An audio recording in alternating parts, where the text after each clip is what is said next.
Okay, Springs BOE, we're live recording.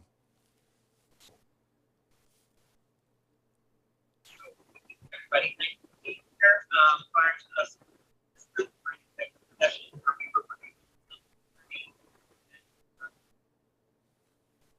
so at the time,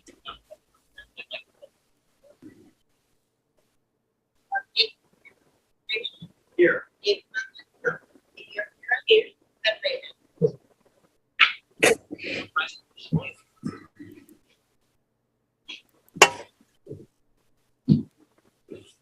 Allegiance to the flag of the United States of America, to the republic and our nation under God, indivisible.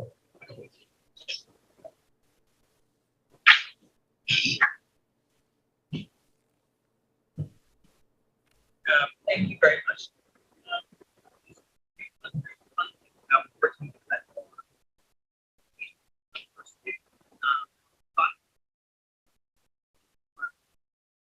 First robotics, very close to my heart. Literally, organic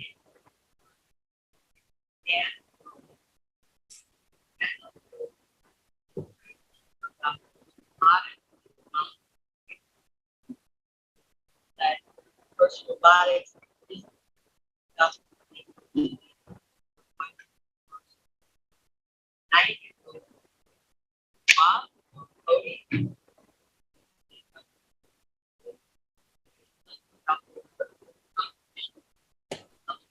lost.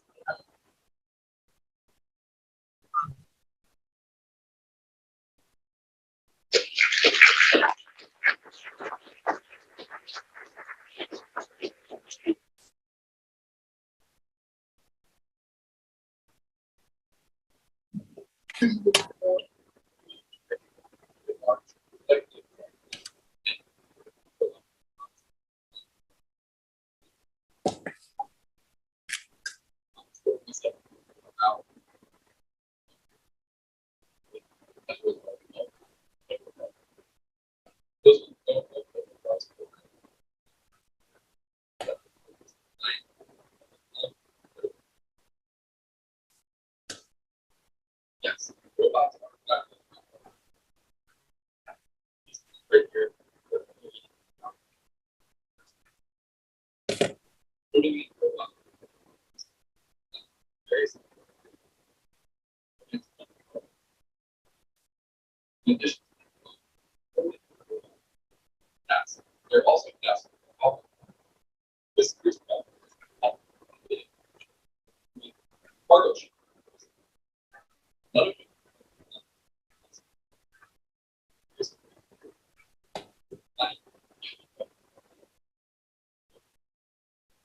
Yeah.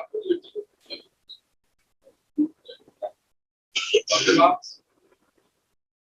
That is light.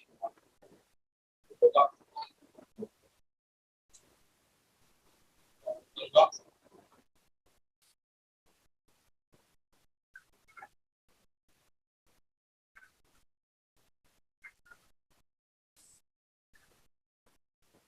That one for you, right?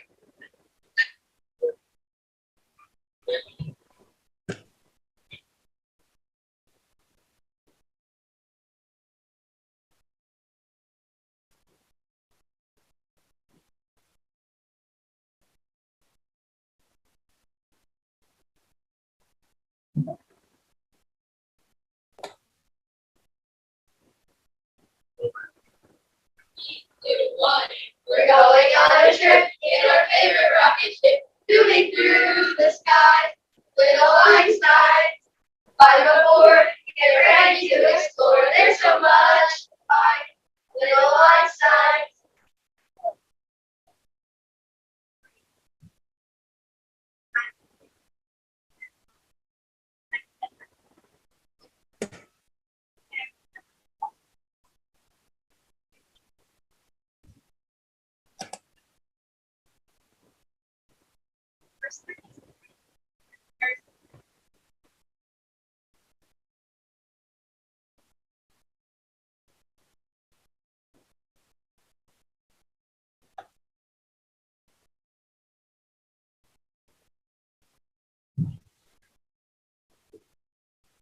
Hello? Hello. Hello, yes, you are on. They're in the middle of having a meeting, so they can hear you, though. Okay. Really hear them. Yep. I have no idea what the heck just happened. I have to head over there. Yeah, I have one guy down. All right, hold down the fort. Okay.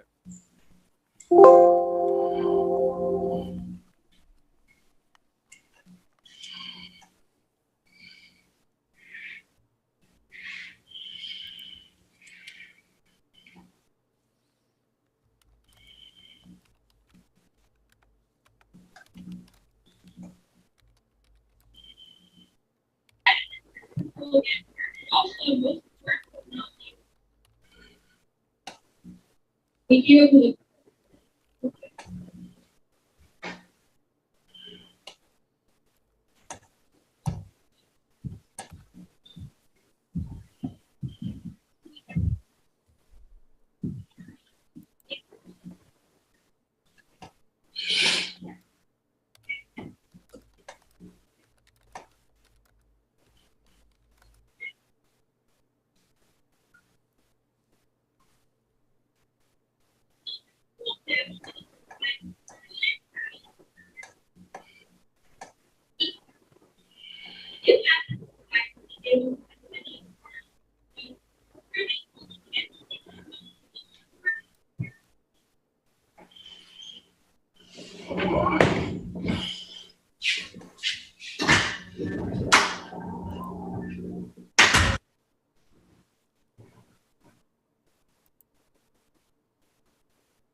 that somebody was born.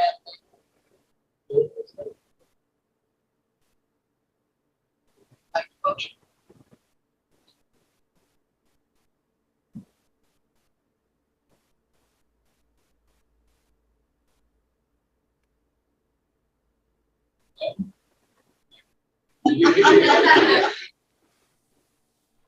One more.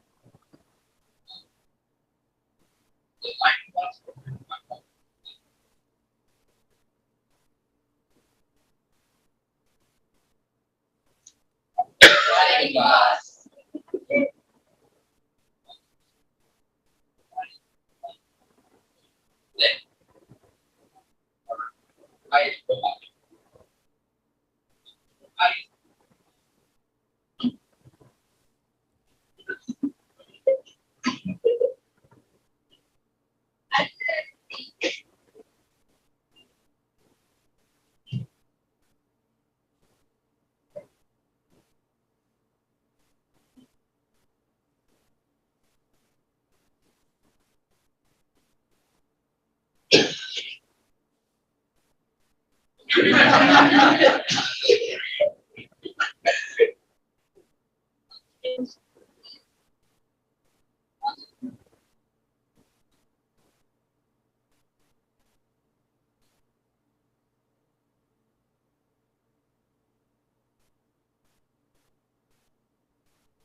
So you're just very funny with kids.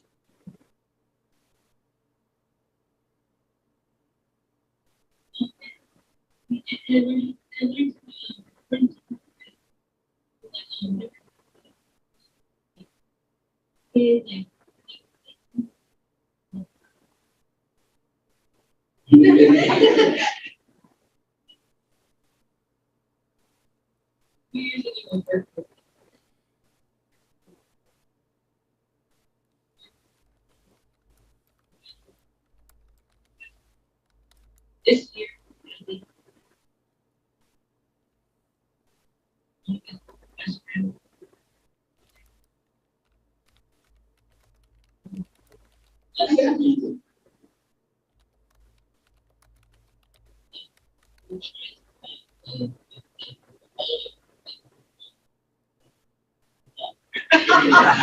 so taking this we're going to choose.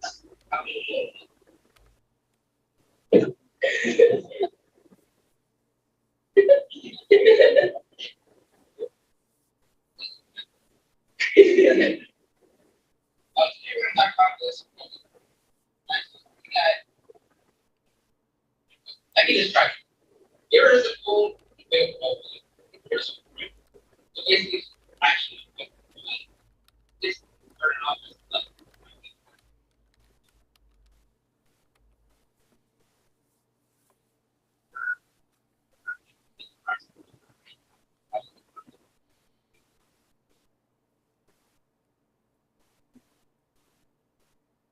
So you think here, right?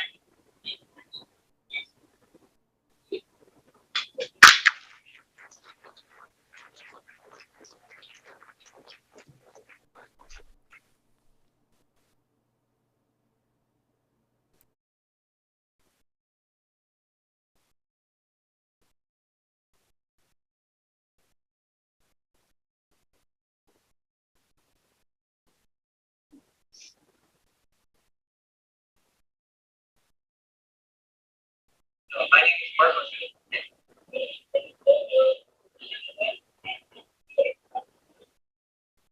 Our robot has a session area.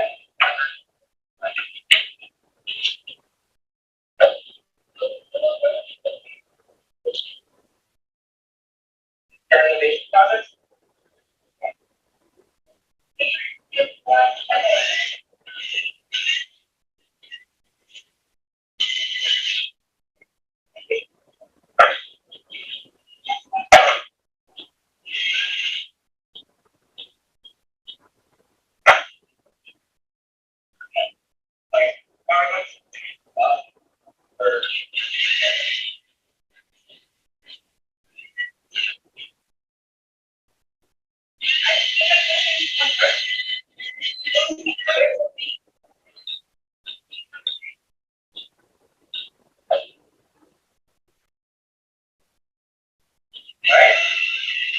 It hurts slower so that it doesn't get so much on board. The arm does throw the robot off.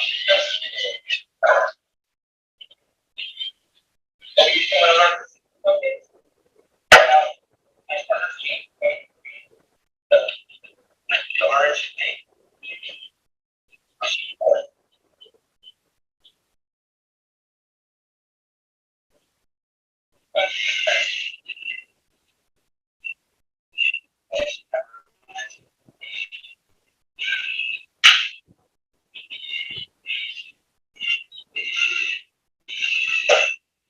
At the first point,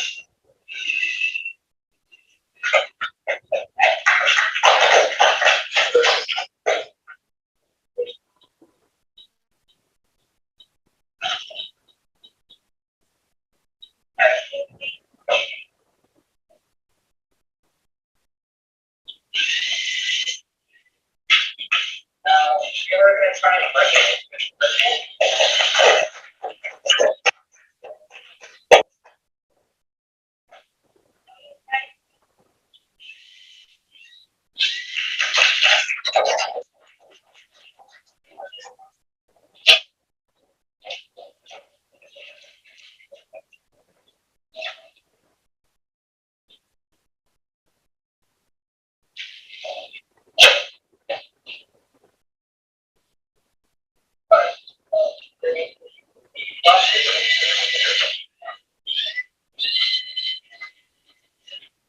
Right? Now I started chasing artist plate. Five. Oh, all right.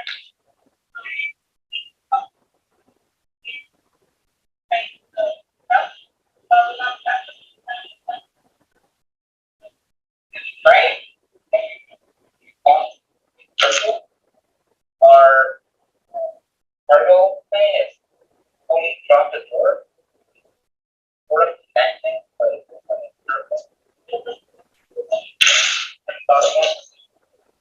let me knock that out.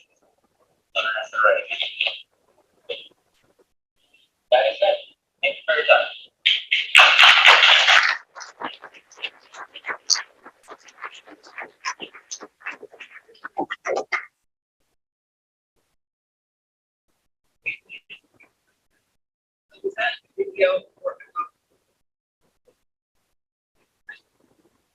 Those outside that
question about piracy.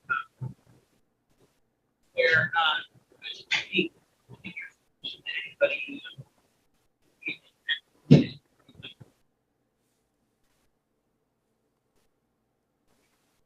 You send that email.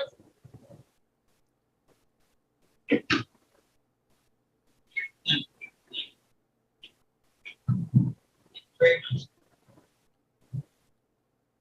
Just some clarification. Seems like.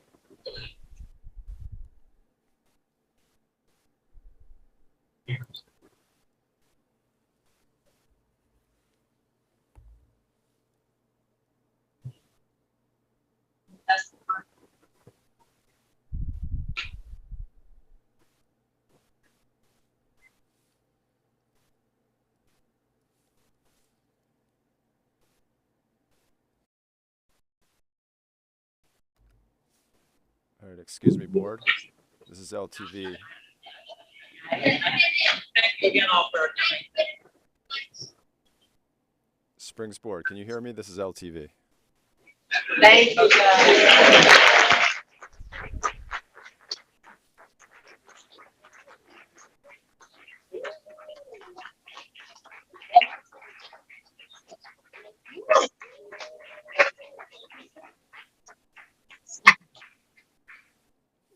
Springs board, can you hear me? It's LTV. We're having a difficulty with the audio. Can you give me a thumbs up if you can hear me?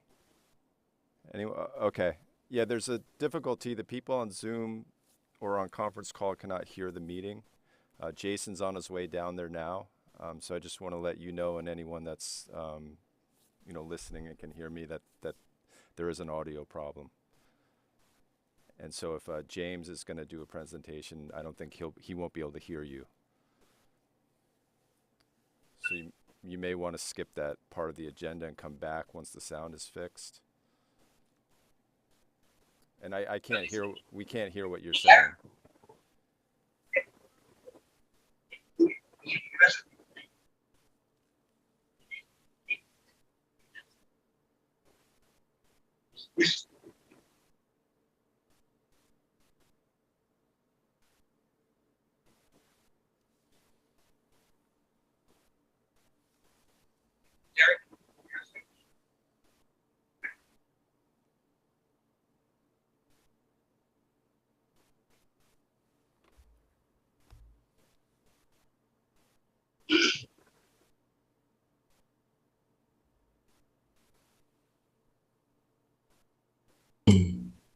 Can the Board of Education hear me? Yes. Okay, so Ms. Winter asks if I could present. I'm going to attempt to share my screen.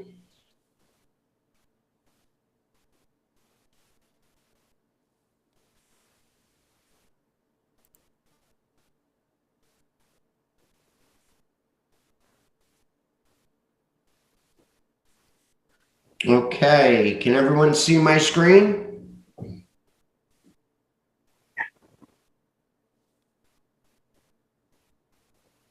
All right. I will get started. So good evening. Thank you for having me tonight. Tonight's presentation is going to consist of the following topics: work progress for March, planned work for the beginning of April, and then some of the most recent photos, construction photos.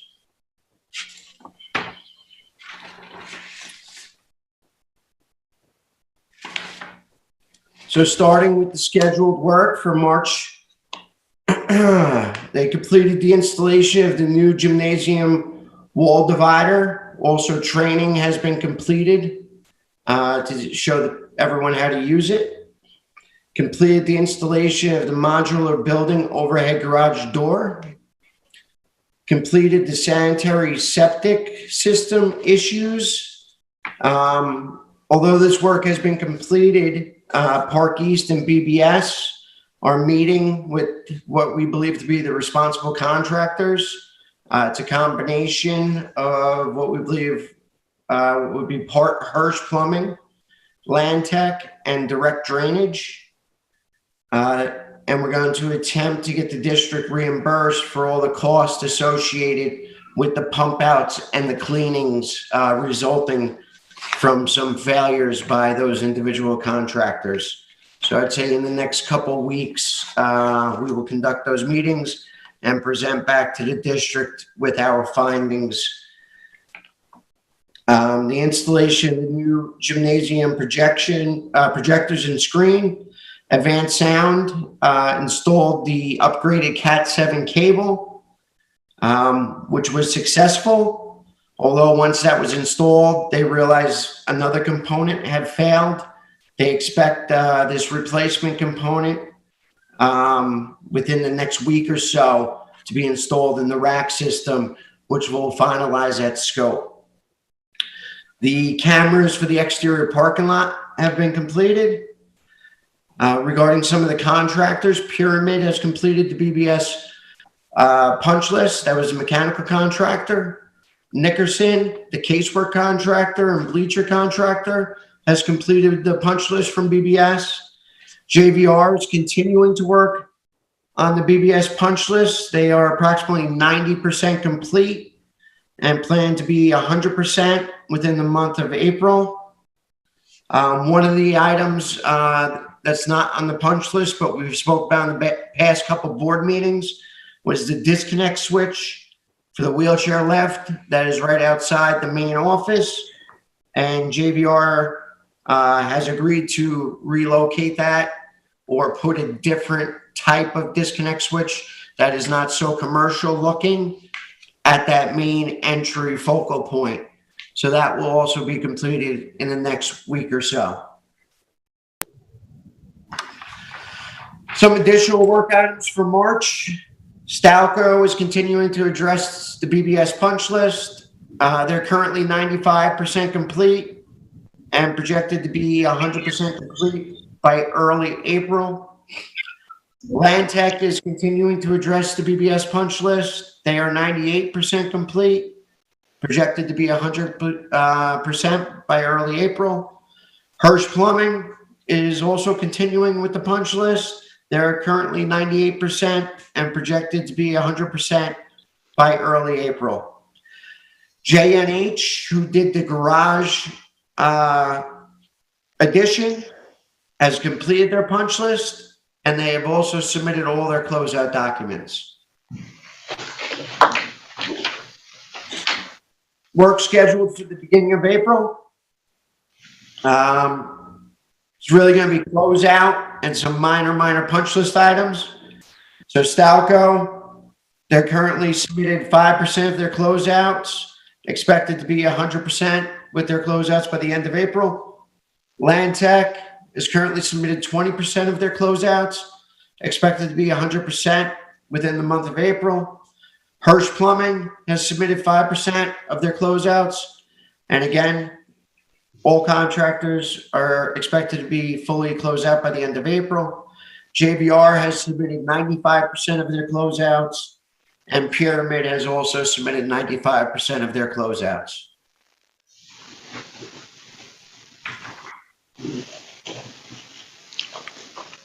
This photo is the new gym addition, showing the dividing wall fully extended, dividing the gym into 2 equal parts. This is the existing portable building. The pictures depicting the new overhead garage door. This photo is within the new gymnasium addition. Right next to the backboard that's folded up is the protective box for the projector that I referenced earlier. That protective enclosure is going to be painted, and it is scheduled to be painted next week. These are some photos of the exterior cameras referenced earlier.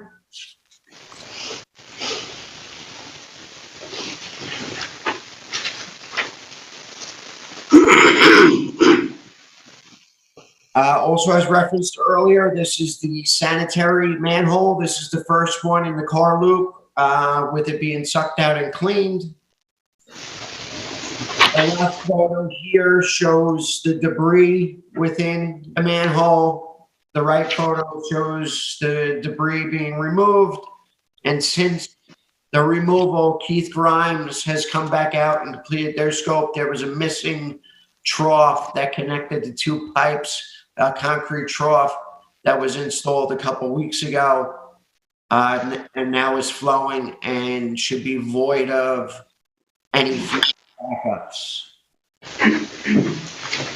Last photo is the pump station being cleaned out, and one of the pumps, as a result of the contamination within the system, needed to be replaced. And this is just a photo showing the replacement of that pump. That's one of, there's two pumps over there. One of the pumps failed.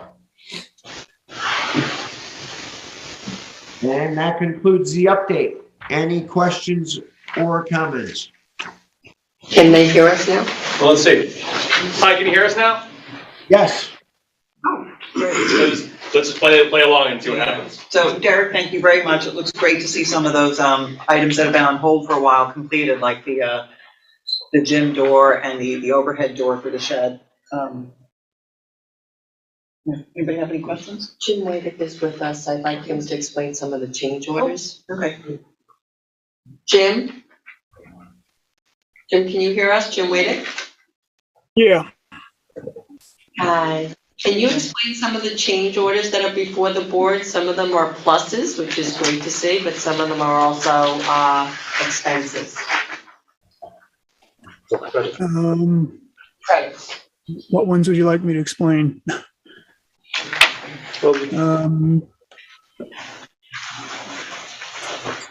This is first was an allowance authorization of, I guess, $9,000. There was a additional masonry that was required during construction when the walls were going up. Things needed to tie in correctly, so some additional masonry work was needed. It required some additional masonry work or detailing. Another part of that was during demolition, the wall that was intended to remain in place was found to be unstable. And instead of keeping it in place and making it unsafe, it was removed. And for the contractor to put up a new wall, so that would be sound. That was a change order, or allowance authorization for $9,000. Which one is that on our list here? This is with Stalco. Yes. It's a change order for Allowance 9,000 authorization 6. cents. Which letter is it on the agenda? Do you It's know? on page 15. R. Thank you. There it is.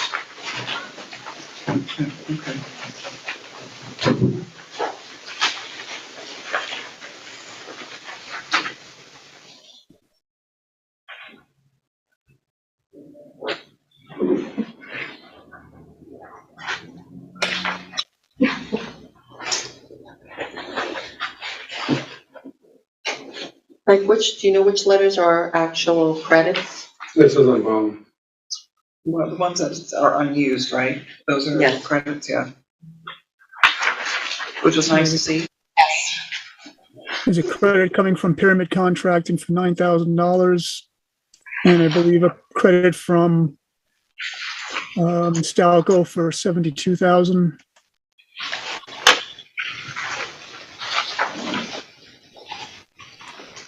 It's a good one. Oh, I noticed we were doing a couple of them where we're doing additional drainage on the soccer field. That was approved by the board, just never got the change order. Oh, really? Yes. Okay, so it's not additional. No, it's not This additional. is something we discussed back in Gotcha. August, I believe it was. All right, I was surprised that it was, it came up again. No, it's not A additional. lot of these are catch-ups from the end of the summer, beginning of the fall, when things were going so fast and furious, trying to get the job done. Yeah, I think the only real additional one was from Land Tech for $8,000, where that was due to the change in signage and striping after school opened. It was determined that some redirectional signage needed to be provided to direct traffic differently.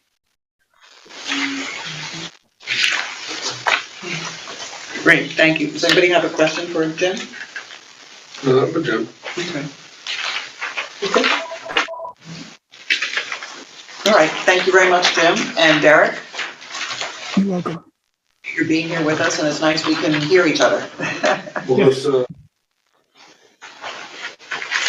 Yeah.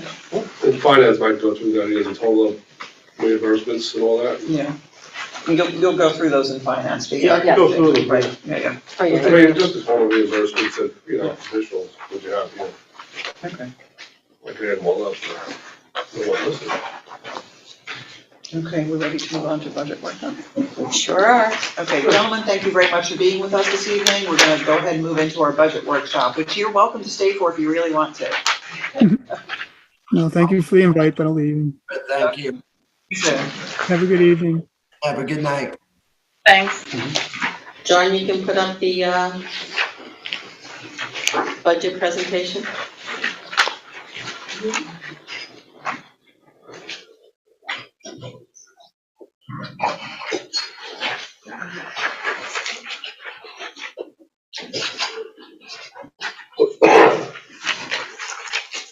I will start with an introduction while John's doing that.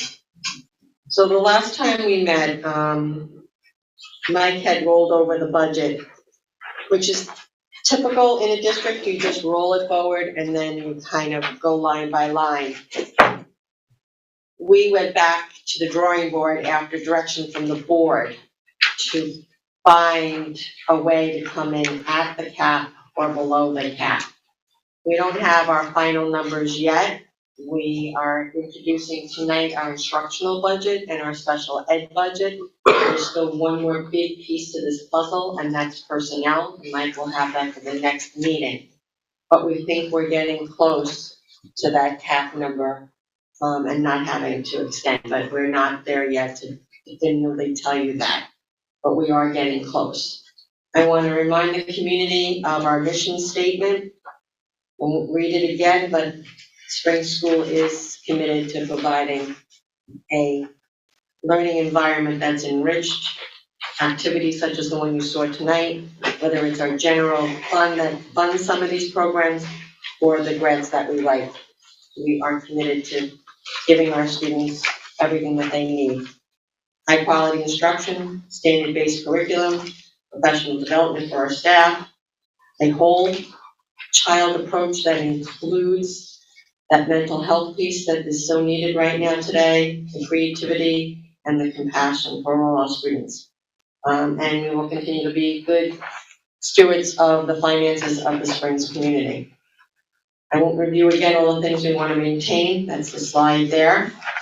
We are going to make some adjustments to what we want to maintain, like bus monitors and the drivers that we haven't hired yet, that we haven't been able to find. Right there, that's a driver and a half that we won't fill. And we'll fill some of the bus monitors. We'll keep some for our special ed because it's required, and some to rotate on our big buses. Just it really does help with the supervision and the discipline.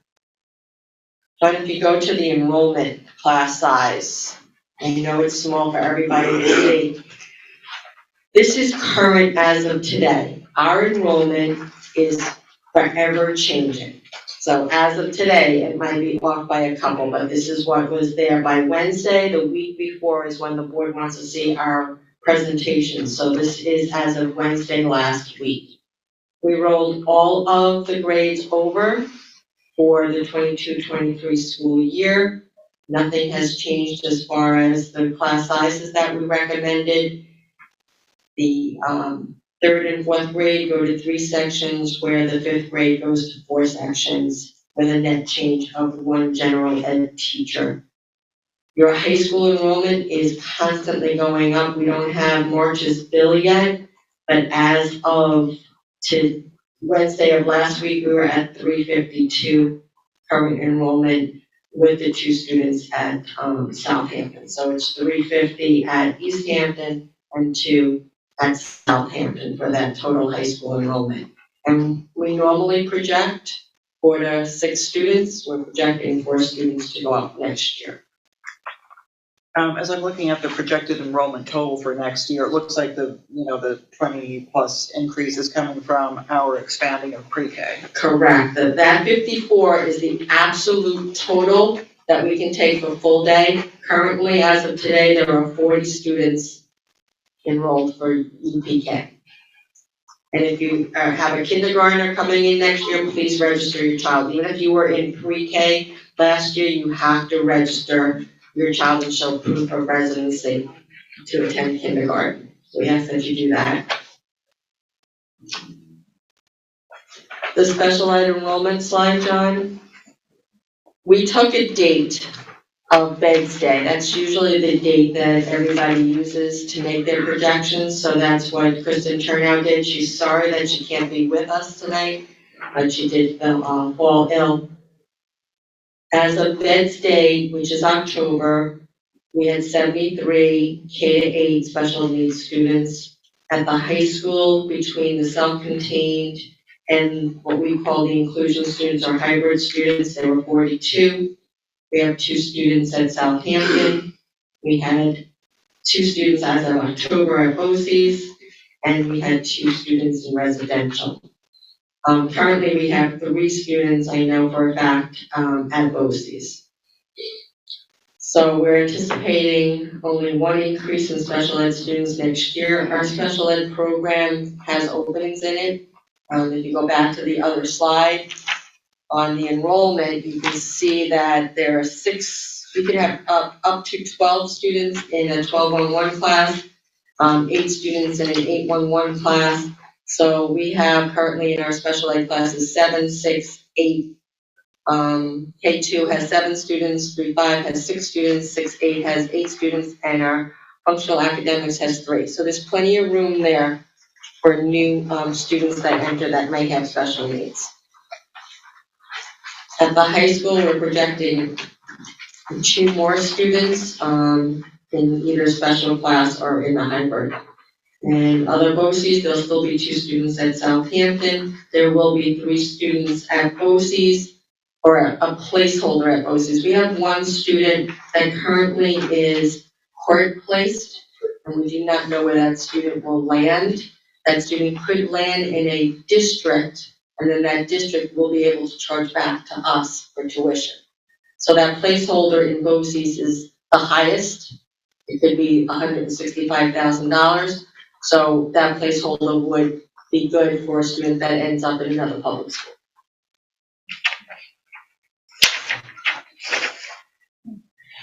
The special ed proposed budget, as we said, we started from scratch.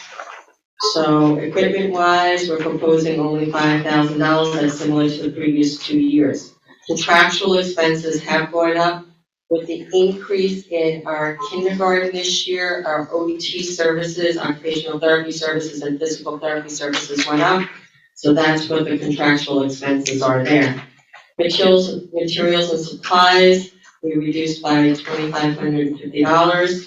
The food cart, which is here because it usually comes under the social worker. This is for our students who don't come with snack or don't come with lunch. East Hampton has been very generous and still providing lunches to us daily, but we have Susan's Drawer now, which has over $10,000 in it. So we felt we could reduce that $4,500 this year from the food cart. We reduced textbooks very slightly, $1,050 there. The residential tuition, we currently have 2 students in residential. Believe it or not, a student in residential cost is probably less than BOCES. So that number is correct. Anticipating $172,040 for 2 students to be residential, and that includes summer programming. As I said, a BOCES student could cost up to $165, and they're a day student.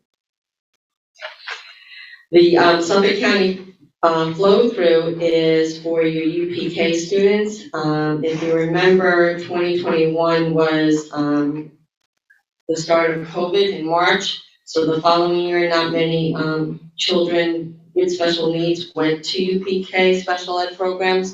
So that's why there's a spike in that, but we have seen our students come back. In fact, the Just Kids program is full right now with special needs students. Tuition to other districts, this is your special ed children only. This is the 2 students at Southampton, and it is the 44 that we project at East Hampton with special needs for the 22-23 school year.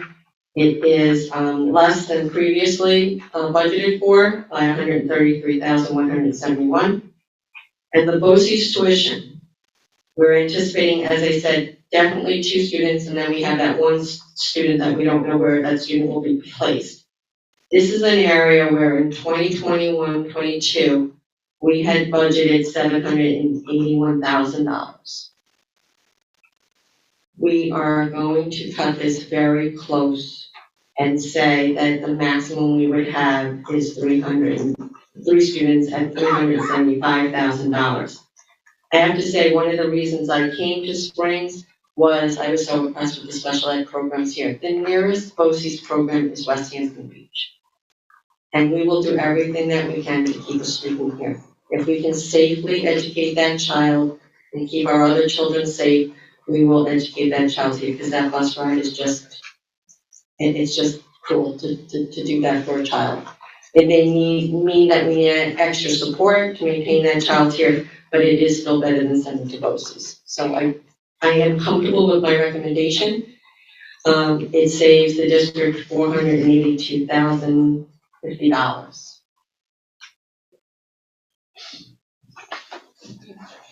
Any questions on special ed before I turn it over to Mrs. Cleary? I want to thank Mrs. Cleary and Kristen. Now we are here till 1 evening, till 7 o'clock at night, starting this budget all over again, literally looking under every rock to find every dollar we could without possibly impacting students or staff production.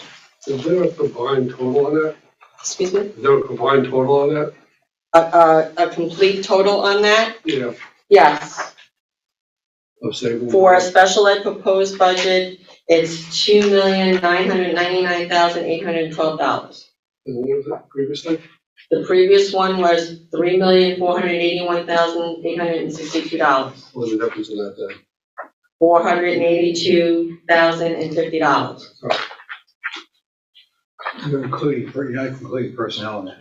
No, Oh, I just want to make that clear. no personnel. This is equipment, contractual expenses, materials and supplies, food required textbooks, tuition, Suffolk County flow through, tuition. And also this is what we had budgeted for BOCES before. Correct. Special ed. This is just special ed BOCES tuition. This is not all the other services that we buy from BOCES. So this was for the $781,000 for BOCES tuition that we had budgeted in Oh, we don't have 2020 and 21-22. How much have we actually spent this year? About 375, because we have 2 students currently there. Okay. So I'll double check. Okay, on a Word doc, it doesn't have the totals on Word doc. Just the ones printed out. You have an extra printed one out over there? On my book, that's my Word doc, it doesn't have the total at the end. It's there. It's not on my Word doc. It's here on. It's on the next. No, it's on the next page. Unless I don't see it. I end up. Did you open it up from Board Docs? Yeah, I have to. You don't have it either? I don't have that total, that's fine. Here it is. How'd you find it? It's slide number 7. Slide number 7? Yeah. I'm looking Slide on number See, 7. the thing is here. On Board Docs. They put the negative up there, so I had a pencil in the air. I have the negative on I mine. know the formatting kind of, I just changed based on the way. Did you want us to make another copy, Pat? Yes, You can have mine because I have it all. Yeah, well, I know it's okay. Yeah, I don't have mine. Otherwise, number one there. So if there's no questions on special ed, I'll turn it over to Ms. Cleary. Okay.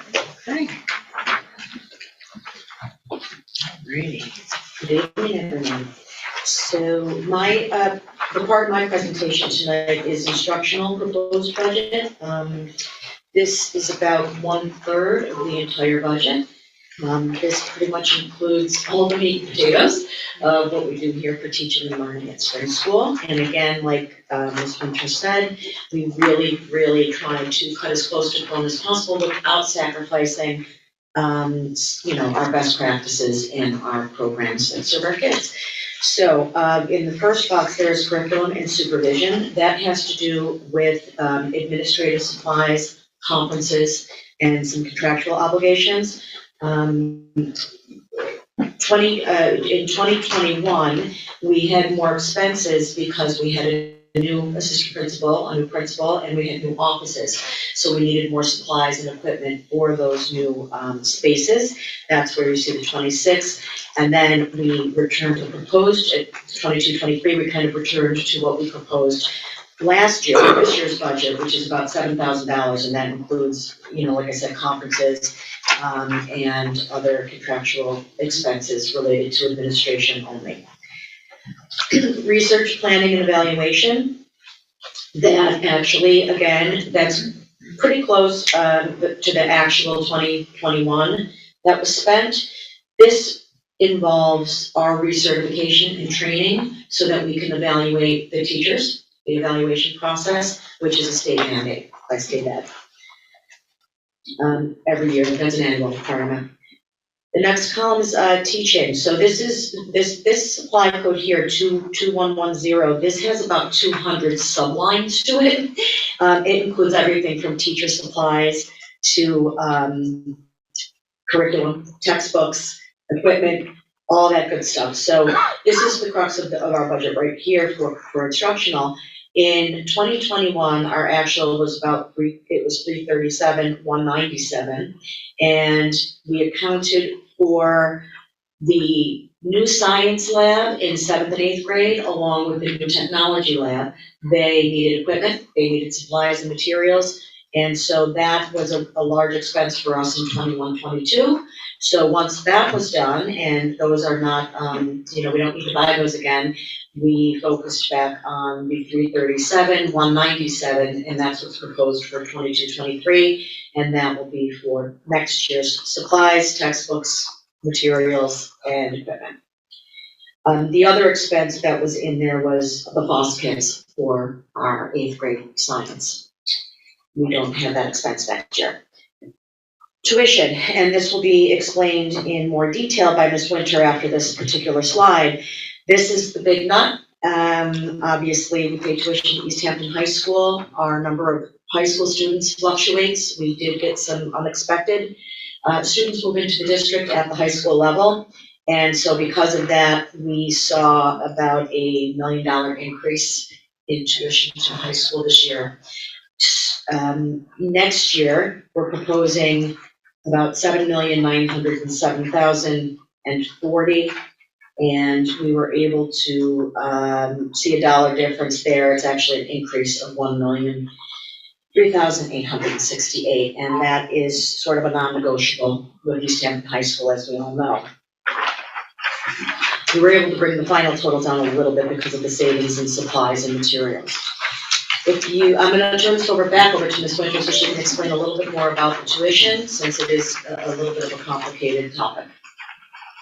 So what I did on this slide is just show you our billing up to date. So when it comes to billing, this is the actual numbers. I don't have margins yet.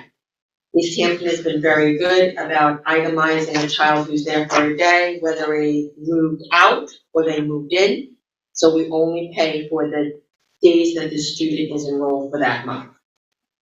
Okay? So in October, you can see the general ed numbers, 293. And by February, we were up to general ed students at 308. That's at a cost of $23,640.54. Self-contained numbers fluctuated a little bit. We had 8 students in October, and we went all the way up to 9 students in November and December, back down to 8 in January and February. These are not just your life skills students. You do have 1211 students that are LD, that are in self-contained classes, and they cost the same amount as it would for a life skills child. It's $65,618.64. Then there are your inclusion child. The inclusion child that gets math 1 time a day or gets resource room 1 time a day is the same as a child who gets inclusion for math, science, English, social studies. There's nothing I can do about it. That price is $40,766. And you talked to them about that, because that was a question we had. I not only talked to them, I actually made a FOIL request to collect the information. I wanted to know from East Hampton the number of staff for the high school for the 2021 school year, the 21-22 school year. Did their staffing really go up to accommodate the increase in the number of students? As I showed you on the elementary special ed side, I had room, and I have room for next year to accommodate those children in a self-contained class without additional cost. I want to see if East Hampton could have accommodated the increase in our students with the current staff. We'll see. So your total enrollment as of February, and this is billed to date, 346 students. 2 special ed students go to Southampton High School. Back over to you, Ms. Cleary, unless there's questions. I'm telling you, we're doing great here. Okay, so the library stays consistent pretty much year to year. We use our BOCES loan program for our virtual reference collection and materials and supplies. So we are proposing a budget for next year of $35,000. It's a slight increase, about $2,000, just to account for an increase in prices for materials and supplies related to technology. Computer assisted instruction. So in 2020-21, at the height of COVID, we needed to spend a lot more money on Chromebooks for our primary grades, and we needed to spend more money on software programs because everything was virtual. We saw a nice savings with that in 21-22, and we're going to roll over that savings in 22-23, and we streamlined some software that we no longer use, that we found was redundant or not being used anymore. So we are proposing $348,677 for computer assisted instruction. And the grants help us out with that as well. Co-curricular activities, again, in 2021, we really didn't have any. And these would be your clubs, your plays, your 4th grade opera, the musical, robotics, etc. We did keep it consistent with what we budgeted last year, and next year we are proposing $59,784 to account for those expenses. Inter-Scholastic Opportunities, those are your sports.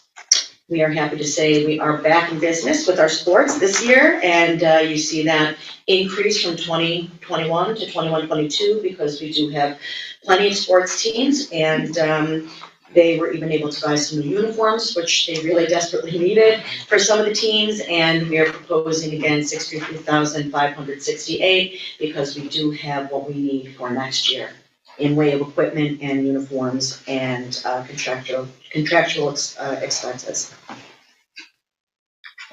Questions?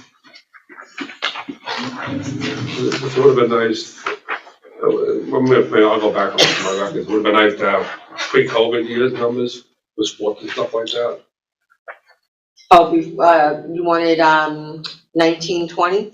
Yeah, because that was when even that was, we were shut down in March. Oh, yeah, started 18. So you would want 1819. 1819, just to give a comparison, Okay. and then obviously the number of students, which is better then, the increase in students, how many more participating. Athletics and co-curricular? Yeah, I think, yeah. Okay, we'll get that for you. Just a reference point. Deb, did you look into, last time we looked at this, we were gonna look at how this 346 at the high school, how many of these, where the breakdown is, how many are 12th graders? Oh, you have that on your enrollment report. Yeah. Let me go back to the enrollment report and see if I can open it up. You may not be able to see it. You know where it is? It's under, When we get to the enrollment report, I'll show it to you, okay? You already did it, right? It's not on this slide, it's on the actual enrollment. Right, gotcha. It's actually under enrollment. Let me go back here. And then for next year, like, maybe what 8th graders are gonna go into gen ed, self-contained? That's in the special ed report. She has the projections for special ed. Let me go back. Okay, so she anticipates at East Hampton, under special ed, 44 students, and there's probably 8 in self-contained, and the other ones are hybrid, the inclusion students out of the 44. She might have put 8 or 9 in there out of the 44. She's having, she's done all the annual reviews for the high school. Gotcha. The next slide, John, you have it up, the fiscal transparency comparison 2019-20. I'm gonna have John, after I review this, actually go to the website, and I invite anyone from the audience to do what I did in my free time this weekend. This fiscal transparency report started when, Mike? Under your, It's from before I started here. before you started here. It's been out there since 2009, I think, Okay. maybe 2010. So what's interesting about this, and when we get there, I'll show you, but I just went into several districts locally to compare what it costs to educate a pupil. So you'll see, we have, this was 1920, unfortunately the state is very behind. So this is 2019-20, there were 727 students at spring school K-8. The per pupil expenditure was $25,060. You look down below, the average for New York State is $22,835, and for Suffolk County, the average is $24,317. So we're slightly above both the state and the county average. If you go to Montauk, Tuckahoe, and Amagansett, they all have less students than us, and it costs them a great deal more to educate students in similar environments. Montauk is K-8, Tuckahoe is K-8, and Amagansett is K-6. Just look at Amagansett, $97,584. We gotta do with programs too, it's got, right? I mean, I'm going to show you the breakdown. This transparency report is a bear to complete for business officials, but it does show you a lot of information. And I want to point out something very interesting. So East Hampton is K-12. So compare that to a Hampton Bays, which is K-12. The enrollment in Hampton Bays is a lot higher, so maybe you could make the correlation that the higher number of students, the less it costs you to educate a child, but I don't know if Mr. Buda would agree with me. But East Hampton is telling us that we're getting a deal on our tuition, because if you see what the per pupil expenditure at East Hampton is, it's $32,627. And then Hampton Bays is the lowest, even lower than Springs, and it's $21,064. John, can you click on that data, that website for me, see if it comes up?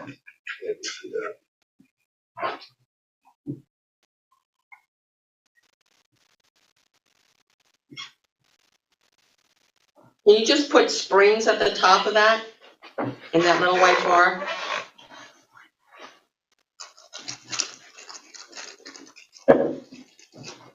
And you see where it says transparency report? It's the one down on the second row by itself. Get the right tool here. yeah, we're not in school no more. Oh, you didn't get Springs? You got Springs Union Well, you gotta add them. up in the Finger Lakes? Springs UFSD. That's us. There is a Springs Finger Lakes. Yeah. You have it? Yeah. Yeah, because I can't see that far back. No, completely by memory. So now he's clicking on the financial. Then you're clicking on the transparency one. It's the icon by itself. And then that first line. Okay, now this is where I got the information about the enrollment and the expenditure. But if you go down after student demographics, which is interesting too, but there is what it what is making up that $25,000? And if you are able to compare this graph down at the bottom here to other districts, you will see what they're spending in instruction. What are the categories? I can't see them, guys. Administration. All of the spending, total school levels. Oh, you got it there. Now I can bring mine up.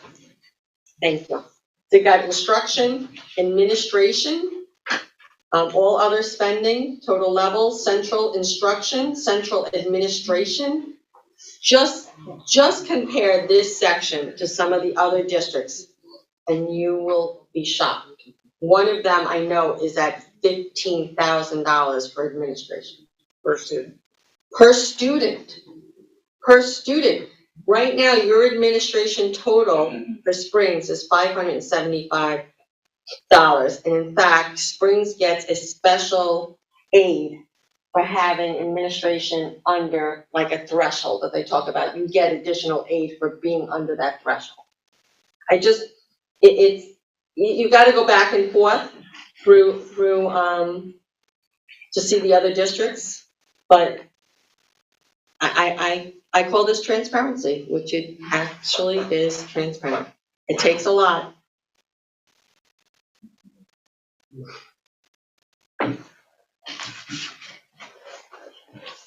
Any questions?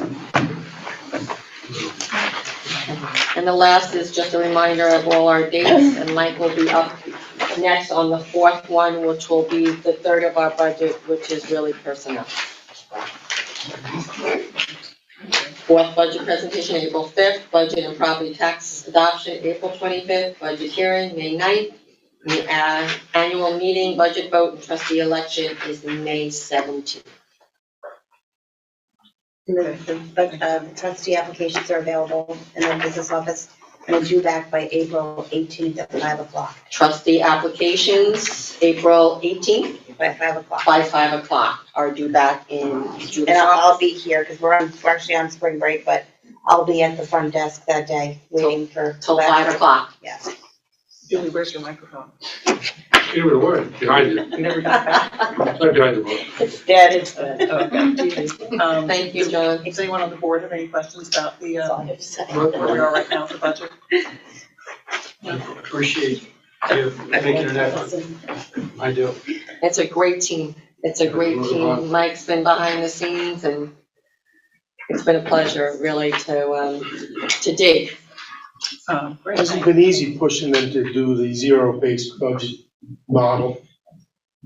What do you feel like you learned out of doing that as opposed to rolling it over? And how often should it be built from scratch? Is that every year or can you go every couple of years?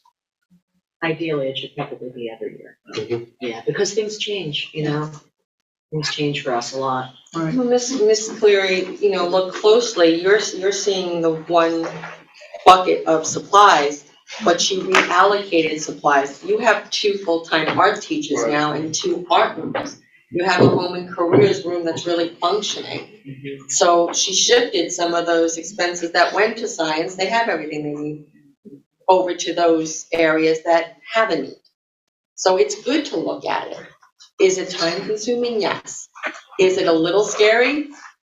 Yes, but if you know what your projections are, and you know what you're committed to, like this school is committed to, I think I can safely cut that BOCES back.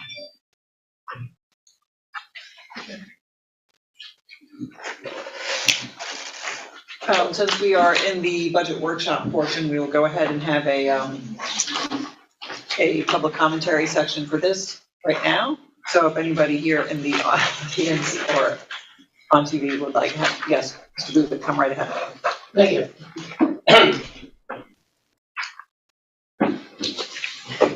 I'm heartened to hear that the administration, at the urging of the board, is getting closer to the satisfying the cap and not exceeding it.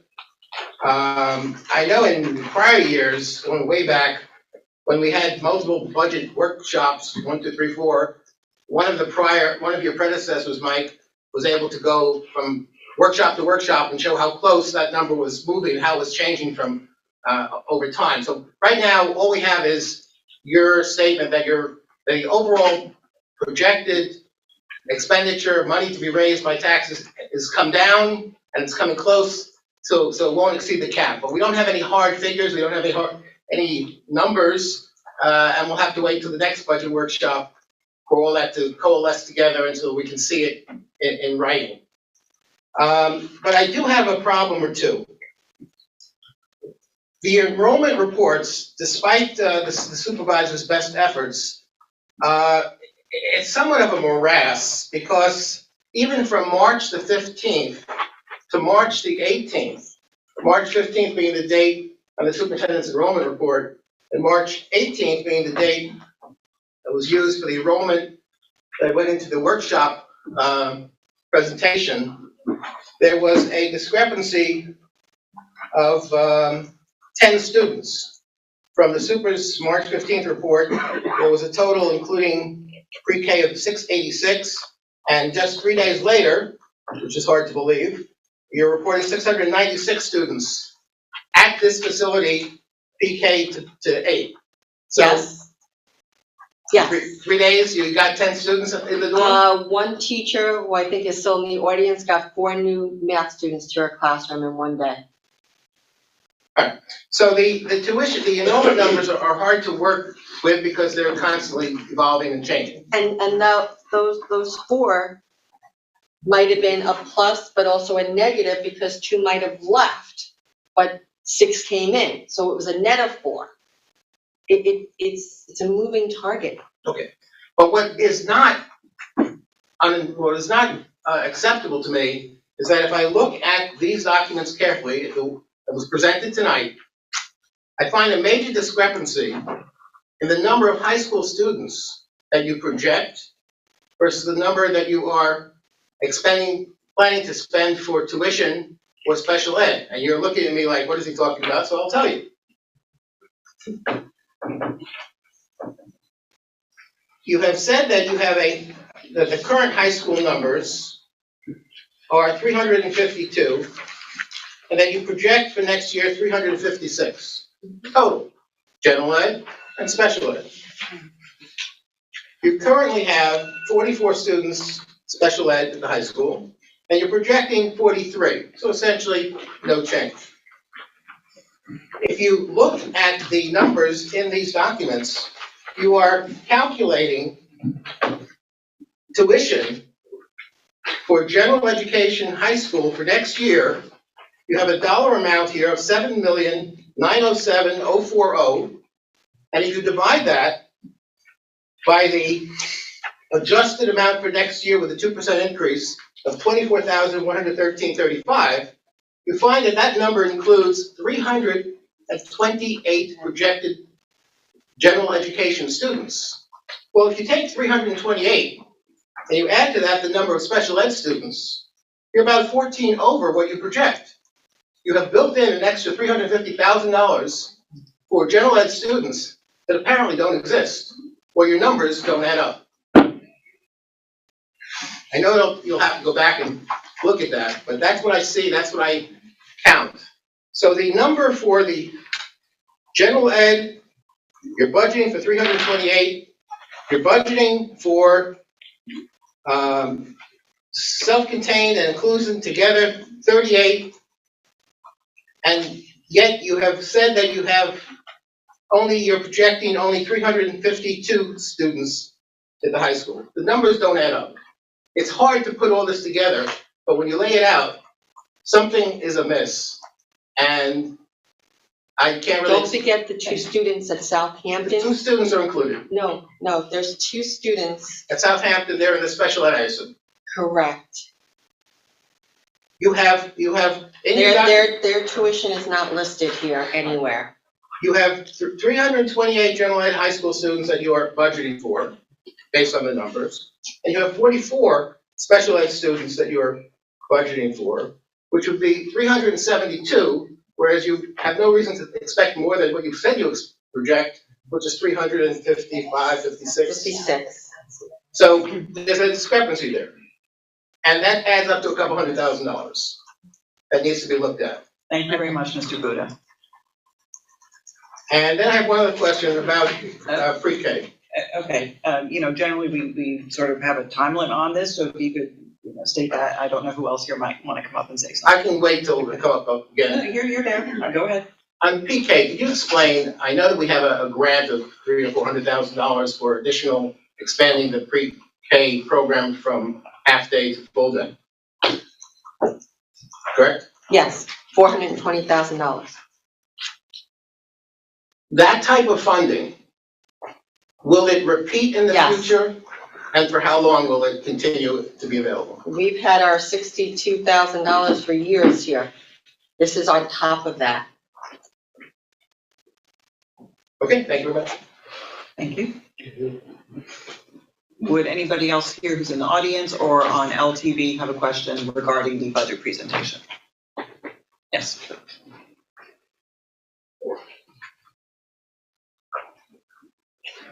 So I wasn't going to do this, but I feel like I have the need to do this. So Could you tell us who you are, please? I certainly will. My name is Crystal Reiner. I'm a special education teacher here at Spring School. Although I am not a resident of Springs community, I have made Spring School my home for the past 10 years. In those 10 years, Spring School has provided itself as an inclusive school, where all children's needs were always put first, and it's a top priority. As we approach the 22-23 school year, I've noticed that we face some proposed changes to the special education program. And I feel these changes will significantly, I'm sorry, I'm super nervous, I apologize, will impact not only the special education students, but the school as a whole. This should go without saying, but given what I know about the changes that are being proposed, I feel like I need to remind the Board of Education that special education teachers, just like general education teachers, as well as the Board of Education and the administration, have a responsibility to teach all students. Being a special education teacher does not obviate my responsibility to educate all students in my classroom. In fact, I've been educating both in an inclusive setting as long as I've worked at Spring School, and I found it to be highly effective teaching environment. In the past, our school has worked hard to ensure that we have at least one ICT or inclusion classroom in each grade. It is an important model for our school because it exemplifies the pride that we take in ensuring inclusivity. The general public may not realize that we, as special education teachers, assist all students in the classroom, not just those students with IEPs. However, I'm sorry, I lost my place. However, this is exactly what makes an inclusive setting so effective. Special education teachers work side by side with the general education teachers to ensure that all students are being provided equitable education. So I'm sad and extremely disappointed to hear when we are being questioned as special education teachers of the effectiveness that the special education teachers in an ICT classroom have full time. Changing the model to have a special education teacher in as a co-teacher only 3 43-minute periods a day will impact the special education teacher's ability to maintain the personal connection with students. Every student learns differently, thus it is our job to understand and truly get to know every student and individual. We must differentiate for students and their abilities and tailor instruction specifically to the student's learning style. This includes how we handle situations, the tone of our voices, and gaining trust in the students. If we lessen the amount of time that we special education teachers are in a classroom, we lose that bond with our students. I feel that sometimes we need to be reminded that we're here for the children and focus on what we need for the students and not what we can provide. So thank you for allowing me the time to speak, and I hope that you take my comments in consideration and advocate for our students here at Spring School. Thank you very much.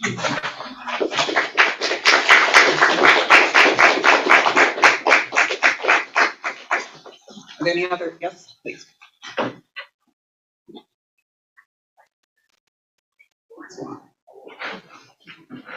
Hi guys, I'm Summer Romeo.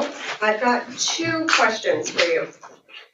So if we look at the enrollment numbers for current and for projected, And let's back out pre-K because it's a whole other ballgame. We have grant funding for that. So if we back out pre-K, we're at 1,077 students current and projecting 1,083 for next school year. That's an increase of 6. And if we look at the sections, you guys are proposing reducing by 1 section, which would increase the students in every other section. So I would like to know why, with a projected increase in students, K through 8, you are recommending removing a section.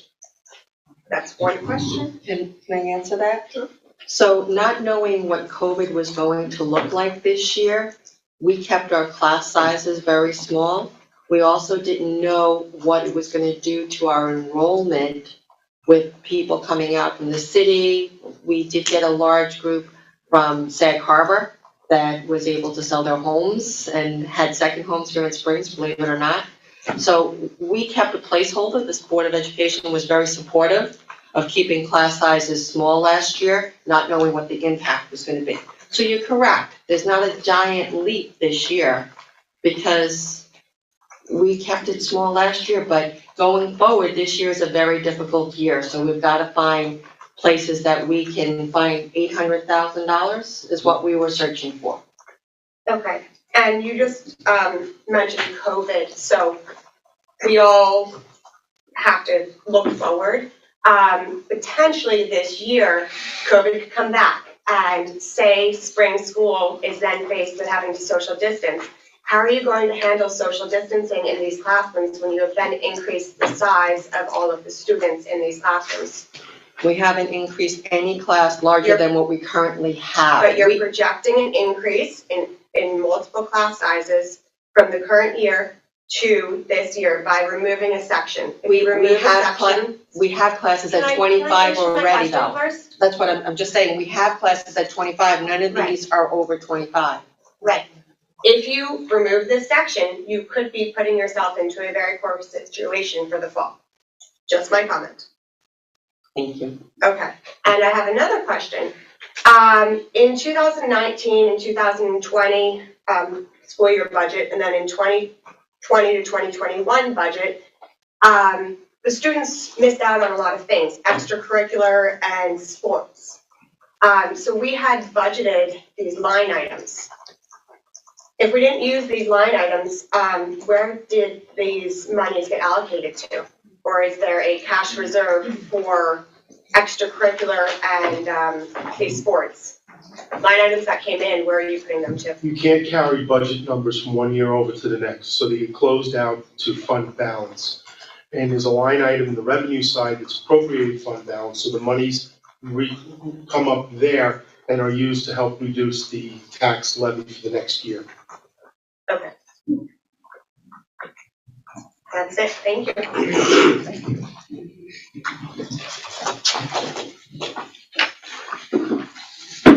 Just to clarify, you're not going down a section every grade. No, There's one grade in which you're going down a section. Right, and It's 3 going down and 2 going up. 3 going down, 2 going up. So a net of 1 down. Right. well, it's the changes in the junior high. Junior high is always 10 sections. 10 sections.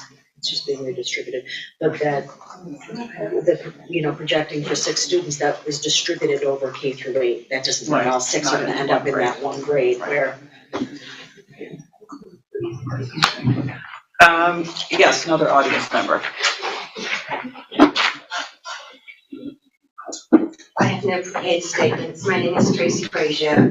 I am in the unenviable position of being both a teacher and a taxpayer. So I have to weigh the balance of that very carefully. And as I watched your presentation tonight, which was very well done, in all the 22 years I've been a teacher here at Spring School, I know that we do so much more with so much less than anyone else around us. But I was flabbergasted by the transparency numbers to see actually how much. And I'm not asking the question, I'm just asking for the consideration. that, and the awareness that we do an awful lot here at Spring School, in the classroom and in this building with so much less than anybody else. And I'd just like that to be publicly acknowledged. I'm not the number cruncher that you are, David. I work with kids and I want that front and center for you. But I also, with looking at the budget, noticed that there's a 2% increase that East Hampton is charging us, yet we're not receiving a 2% increase in any resources here at Spring School. As a classroom teacher, I'm not getting anything different than what I did 2 years, and I can tell you that by the numbers you did put up, I'm going to get less. So everything has gone up from paper to ink to pencils to whatever, and that's a big hit that you're asking us to take as teachers in the school. So that's my budget points. The second was, I am concerned about class sizes. I have been since the day I walked in this school. Spring School has always been fortunate to put kids first and class numbers first. It makes a difference. That's not just a Springs thing, that's a research thing. And to think that you're going to increase the numbers in 3rd grade, which I don't teach, so I'm not an advocate of that, to 23 kids, when those kids have barely had a year of education and statistically are way behind in every marker of education. So of all the grades, that probably is the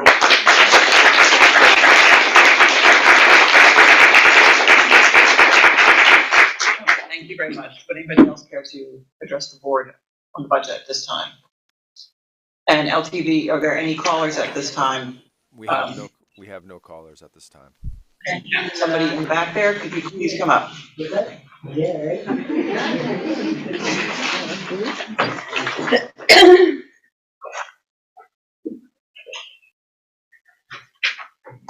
Hey, everybody, Chris Tucci. So I'm gonna brag a little bit.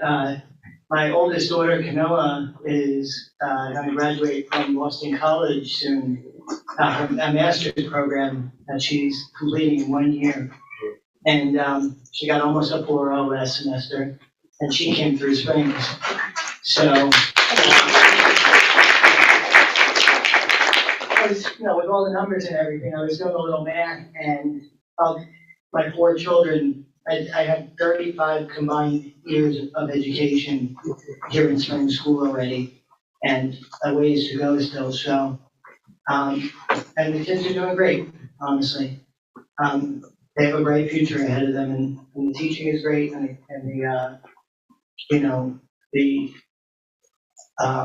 the character of the district is excellent, which is why I never left. They have more over in East Hampton, according to some. They may pay more. They might have more resources and more money, but that's hard to equate when they come out of here, the way they come out. So that's first and foremost, like you guys said, that's really the important thing. The numbers are very tricky because they change every year, and because we're shifting kids from the district we have, there's an economy of scale sticking them in a big brand new school, of course. And if you had 800 or 900 kids here, you could reduce your expenditures. But, certainly if you could bring more special ed kids here and not send them over there, it's pretty obvious that it would lower the numbers. The fact that we have almost 350 kids at this point in time at East Hampton School obviously hurts us because we have everything is paid for here, and we could probably fit them into classrooms if they were distributed, evenly, but that's not the case, obviously, right? So if you do the math, it's really simple. If you've got 4 sections that go to East Hampton, and you've got some years it looks like, according to the class sizes, you've got 20 kids per section times 4 sections is 80 kids per grade times 4. There's 320 kids at the high school on average, right? Something like that. So some years it's going to be more, some years it's going to be less, and you're always going to encounter this problem. So if you have to come up with more money for this year, next year you might have 20 kids less, and might make the budgeting a lot easier. But it makes it hard to go back in time and unwind the clock with respect to budgets, because once they go up, you really have a hard time bringing them back down. I mean, you guys have to work very hard just to fit it into what you got this year. So, you know, all I can say is we used to have a really nice reserve, right? And now I don't think do we have any reserve at all? Do you know the answer to that question? Yes, we have reserves. Oh, we do, on the order of, Off the top of my head, I don't recall, but it's posted in our financial reports that are posted on the website. okay. Anyway, at some point, I think we had as much as $8 million in reserve here. Keep in mind, Yeah. a few years back, we used 6 million of those reserves because it's the capital reserve money for this new addition. So we wouldn't have to borrow as much. Right. No, I know. Every year we drew down the budget by about $1 million from the reserve to keep the tax cap down. I remember all of it. In any case, it's a tough thing, and these are tough decisions. And, you know, it's commendable that you guys are trying everything in the book to keep the taxes in line. I think that's, you know, Thank you very much, important Chris. as well. Appreciate it. Okay, anybody else at this time? Okay, then we're gonna move on with our regular meeting. We have an item of recognition. Oh, right, we have an item of recognition. We have two, one that's not on the agenda.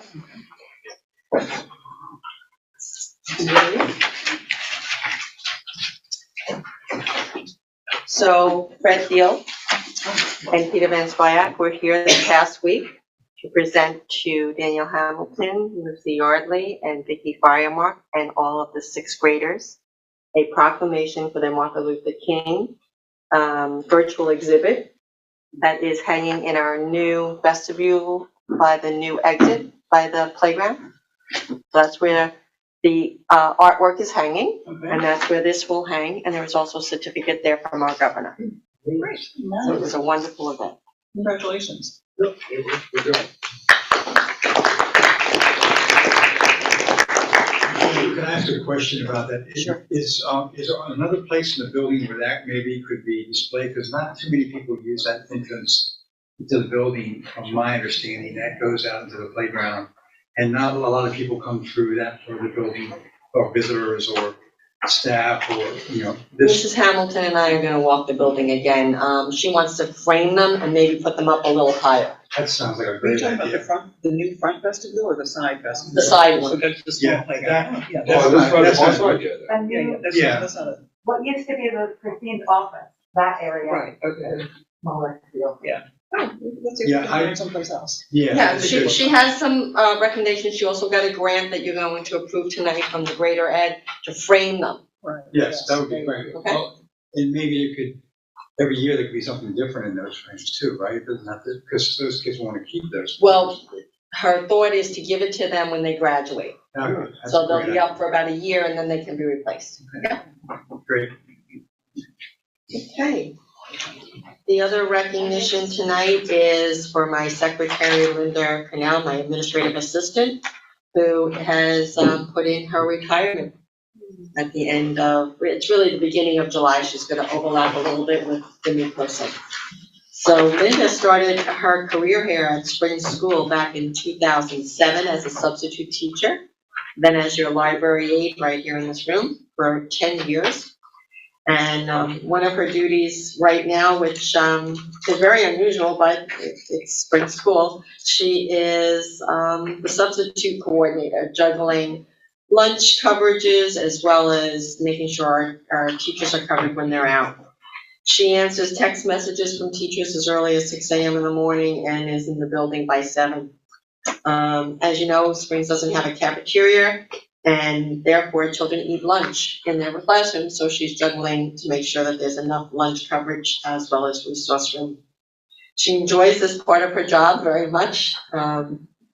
She says it's a puzzle every day and she likes to, you know, put it together and figure it out. She accommodates staff that are stuck in traffic or staff that have to go home early due to a medical emergency at home. In addition, she keeps me on schedule. She is constantly telling me when my next appointment is. And no easy task is often I'm out and about and she has to find me. She will be sorely missed. We wish her and her husband John and John Henry only the best as they go off into retirement.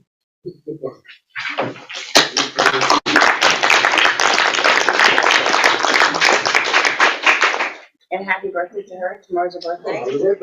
Happy birthday. So we just had public commentary for our budget workshop, but it is technically time for public commentary number 1 for our board meeting, and this would be on items of personnel and finance that are there. If anybody has a question regarding those matters. Okay, then moving right along. We do have a caller on the line.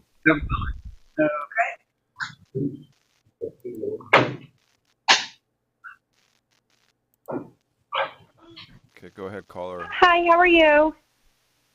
Hi, caller. Who's calling, please? Grace Peter. Grace Peterson? Grace Peterson? Okay. Yes. Yeah, go ahead. Okay. Understand the difficult financial times our community is experiencing right now, but we are a single building school district and we are very top heavy with administrators right now.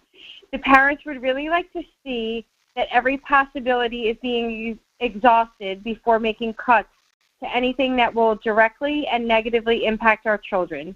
We hope that the board is considering in reducing the role of some administrators to part-time, as it has been for many years in the past, before making cuts elsewhere. Thank you. Thank you very much. Okay, let's go ahead with personnel items. Stipends. We are in 5th grade talent show. So you have Melissa Dexter that has stepped up for that. It will be a level 1 initially because it's a new club and there is funds to pay for that.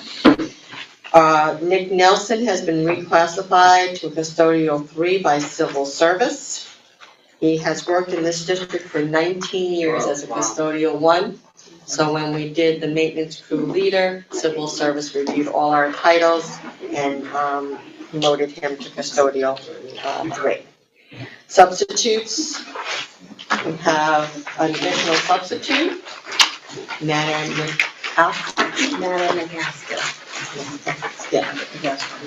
certified special ed, certified science teacher actually. And then certified substitute daily rate for Casey Braband. Congratulations to her. She is a certified teacher. Spring sports stipends. It's a new season. Girls softball, Elizabeth Crowley. Boys baseball, Robert Mayer. Boys track, Sean Knight. I understand there's a lot of students on track this year, and Montauk is willing to share with us, so we may see an additional coach there. And boys tennis is Owen McCormick. Intramurals are back. Morgan Mann and Victoria Hoffman, those are for grades 3 to 6. And that takes place after school. F is the second provisional appointment of Gloria Soria, office assistant Spanish speaking. As you know, that list was canvassed and there was nobody on it. So when that list comes out, when the test comes out, Gloria has to take it in order to keep her job, but in the meantime, we're allowed to appoint her again, provisionally. Amend the leave of Linda Marie Kirby for childcare. She went out early, she has not had the baby yet. Chelsea Ehrman is in for Linda Marie, so she started Monday, so we need to correct that. Amend the leave for Monique Sullivan, who also started her leave, but hasn't had her baby yet. And in for her is Julia Wen, J, so that has to be amended. You have your resignation for Linda Cornett for retirement, K. Resignation is L for an employee resigning. Amend the tenure for Heather Elliston, and I'm going to pass it over to Miss Cleary. Okay. It's our pleasure to announce that. And she's with us, with her husband. There she is. Hi. It's my pleasure to announce that Mrs. Elliston, Yes, will be recommended for tenure in April. Ms. Elliston is one of our reading specialists, and she has brought so much to that team and to our students. She started here about 4 years ago, and I just remember, she was Miss Marangola then, and I still refer to her as Miss Marangola. In the 4 years, she's gotten married and had her first child, so congratulations to her and her husband. And again, I was always very impressed with the rapport that Heather built with the kids right away. I remember the first week she was here, she just got to know those kids, those students, what they needed, and she was in there and she plans engaging lessons and she makes reading very accessible and very fun for our struggling readers. So we want to commend her on a job well done and say congratulations and welcome permanently to the Spring School family. Thank you so much. Thank you. And then, N is salary advancements for 2 employees, Paige Moorhead and Megan Payne. And that's our staff. Okay, anybody have any personnel? I just got to pay from D, that's all. Oh, right. Okay, so do I have a motion to move personnel items A through, what did you say that was D? Yeah. A through C and E through N to consent agenda? Motion. All in favor? Aye. And then,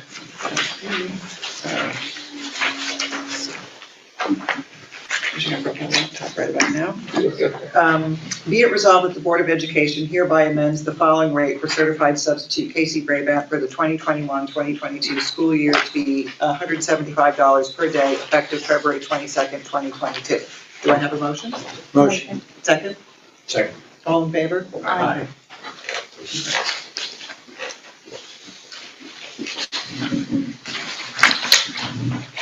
And moving on to finance items at this time. All right, first item on the finance list, as usual, is the warrants for February, which you've received in your packets. Item B is the claims audit report for the month of February. Item C is the proposed bus proposition that will be presented at the annual election to purchase one large bus in an amount not to exceed $135,000. Question about that. So we were asking about that last time. Are we better off buying a bus now or waiting until a time when we're getting an electric bus? Is that too far into the future? Waiting for an electric bus? Right, 'cause we had talked about getting an electric bus at some point. Do you think that's too many years down the road and we still need to supplement our other buses? Well, I still think we've got several buses out there that are reaching the end of their useful lives, and we've got to start getting rid of them a little bit at a more accelerated rate. I think we've got one bus right now that's out of service. We can't get it repaired. So the idea is to trade that in. We're hoping the bus purchase for this current fiscal year, we're still waiting for that bus to come in and trade and take that bus out.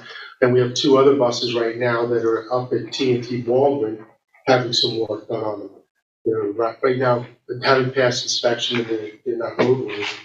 And you have Robert Doyle working on a list of all of the repair costs that the board associated bus by bus, and as well as what the fuel consumption overall is, so that we can gauge a little bit better what the actual costs are for operating these buses.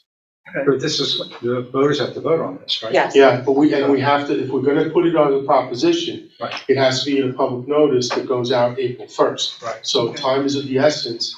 Figure it's easier to put it on, and if you don't wanna do it, we'll pull it off, take it out as public notice. Tonight is the night you have to make that decision. But it can still go on without public notice. No, No. it has to be in a public notice. We were told that by the attorneys. Well, we could pull it.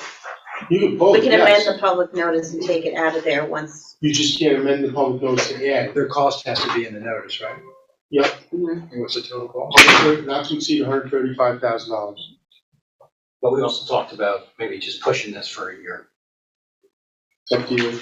Well, I think it's up to the voters, and basically, I think they need to put it out there and then see what the voters will vote on or not. Yeah, you also, I know you guys talked the last meeting about it today online, but we like your buses, but we're a few years off just getting public power here, right? Right.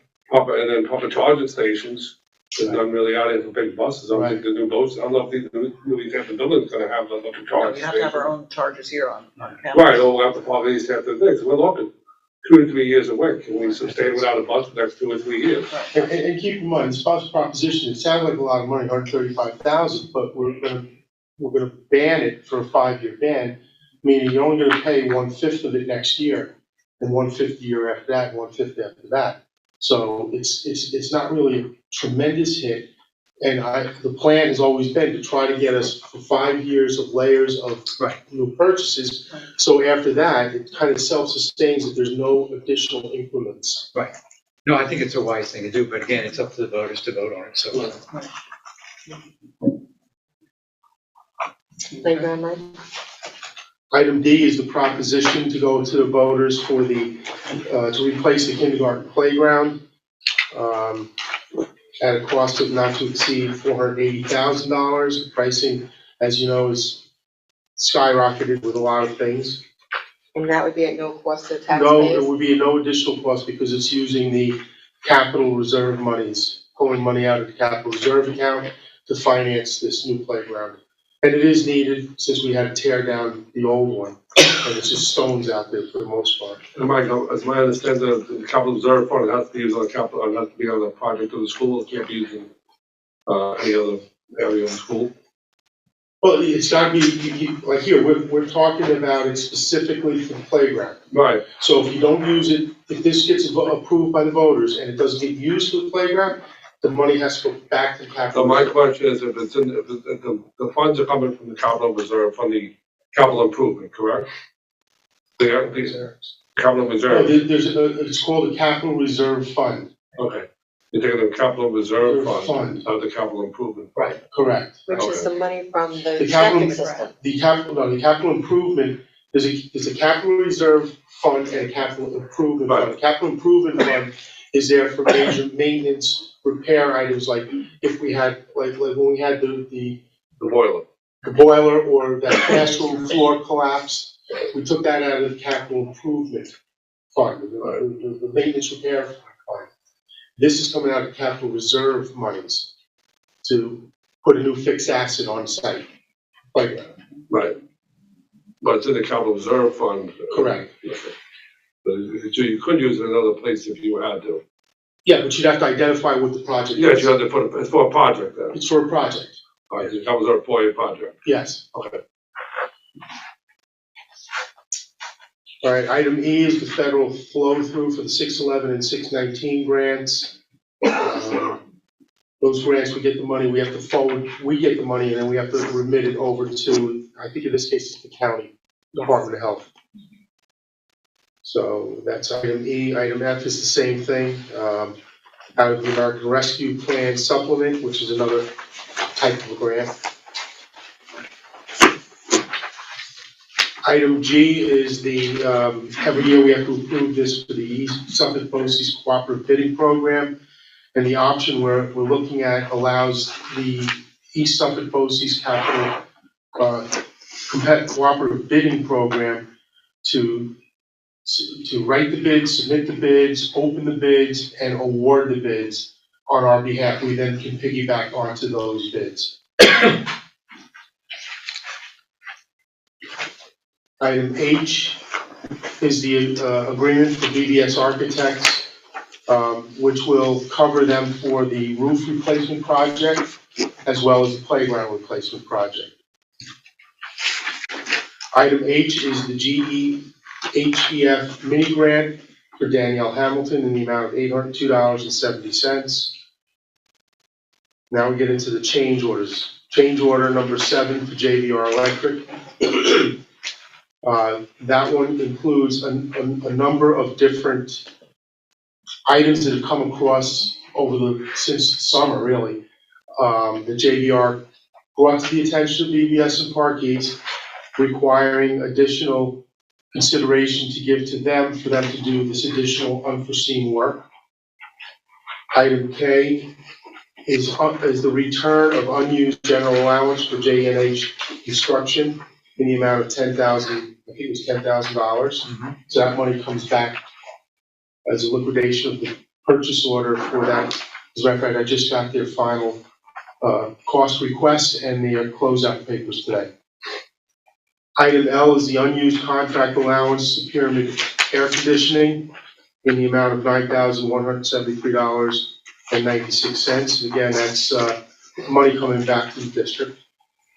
Item H is the allowance for Land Tech, number 1, for $20,000 that's a part of the drainage problem.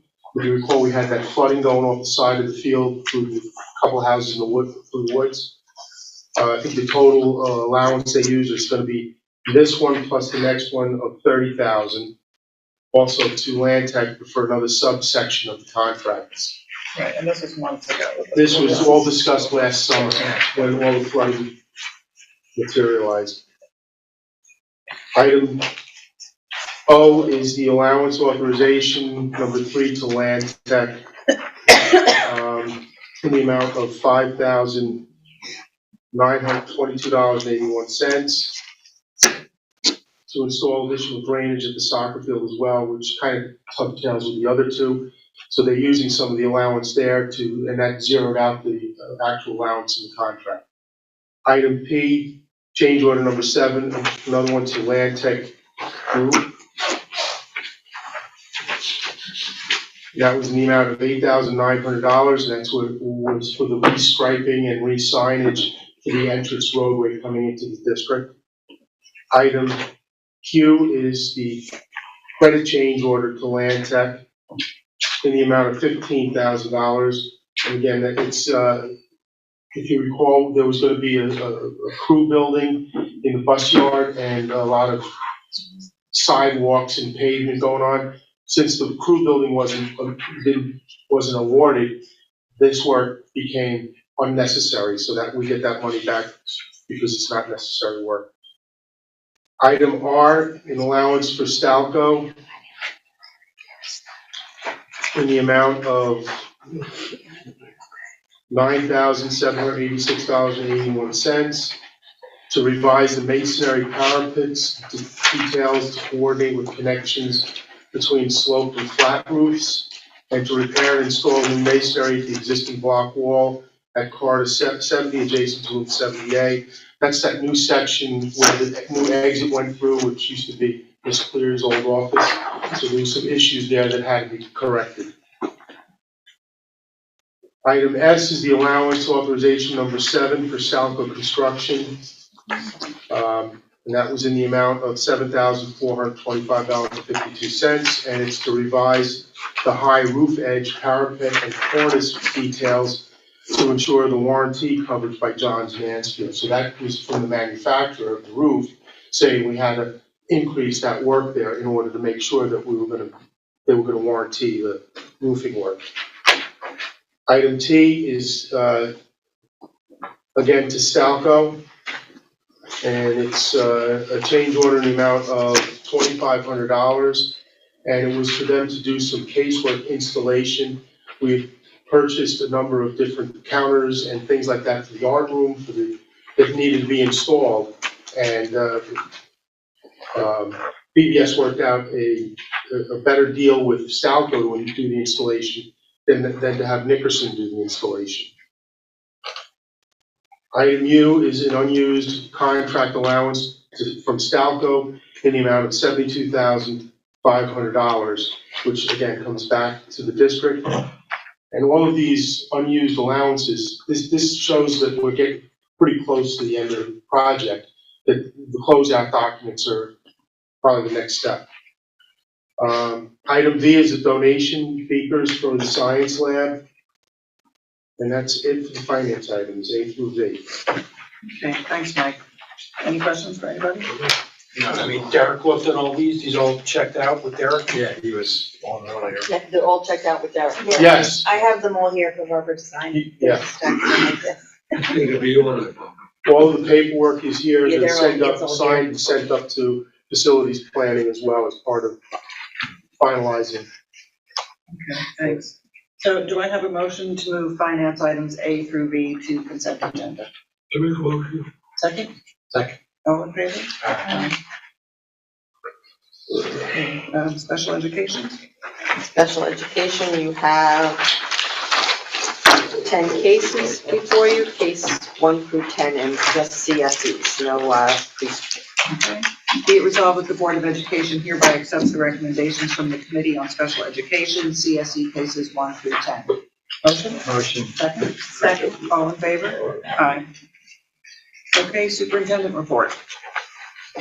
Superintendent report is just the enrollment report. And I wanted to open that up so that we could look at the number of students graduating, as that column was added. Okay. So we have 77 12th graders leaving, and currently we have 73 8th graders. So a difference of 4 students right now. And 9th grade is, current 9th grade is 91, current 10th grade is 104, and 11th grade is 78. Where is that on your chart? It's off to the right. Okay. So there. See it there? Yeah. Okay. Okay. And again, if you go back to last year, the numbers are staggering. We were at 307 actual numbers as of March 13th, 2021. Yeah.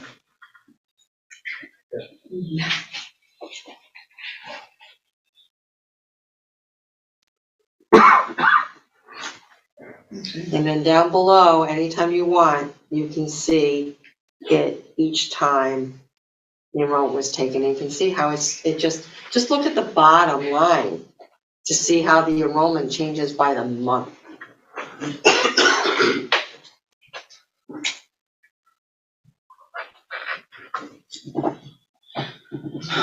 Thanks, Deb.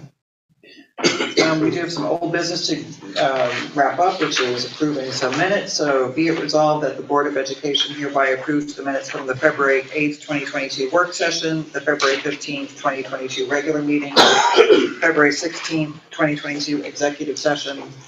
That's it. Motion? Motion. Second? Second. All in favor? Aye. We have one new business item that I want to discuss with the board. On April 9th, there's a Katie's Run, Katie's Courage in the morning in Sag Harbor. I thought maybe in the afternoon, we might be open the building to the community to come see our facilities. We had put that off because of COVID. Right. And wanted to get the board's thoughts on making our building public so that the community can come in and take a look. Right. Are we better off just doing that one morning though, where it's not on a day? I'm just trying to tag team coming out here on a weekend. Oh, right, okay. Yeah. But, you know, if you think a morning is better than an afternoon or an evening, I mean. Well, April's a tough month, a lot going on here. And May and June get really bad. Are we out every night in May on Friday? Every Friday night, there's an event. Do you guys have any thoughts about when would be a good time for the community? Open to suggestions. Morning, afternoon, evening? Any thoughts? It's up to Deb and Christine, they'll hold their schedule, I mean, it's their school, we're here, but. What do you think the community would like? Saturday, I mean. Yes, morning would be good. Saturday morning would Could be you do it? Saturday morning would be good. I'll go back to the calendar and look at, I was gonna do it April 9th, but then it's Katie's Courage, I don't wanna. I'd like to put on an agenda to do a community one, it would be nice to host past staff day, you know, like alumni day, have the alumni walk through the school with new additions.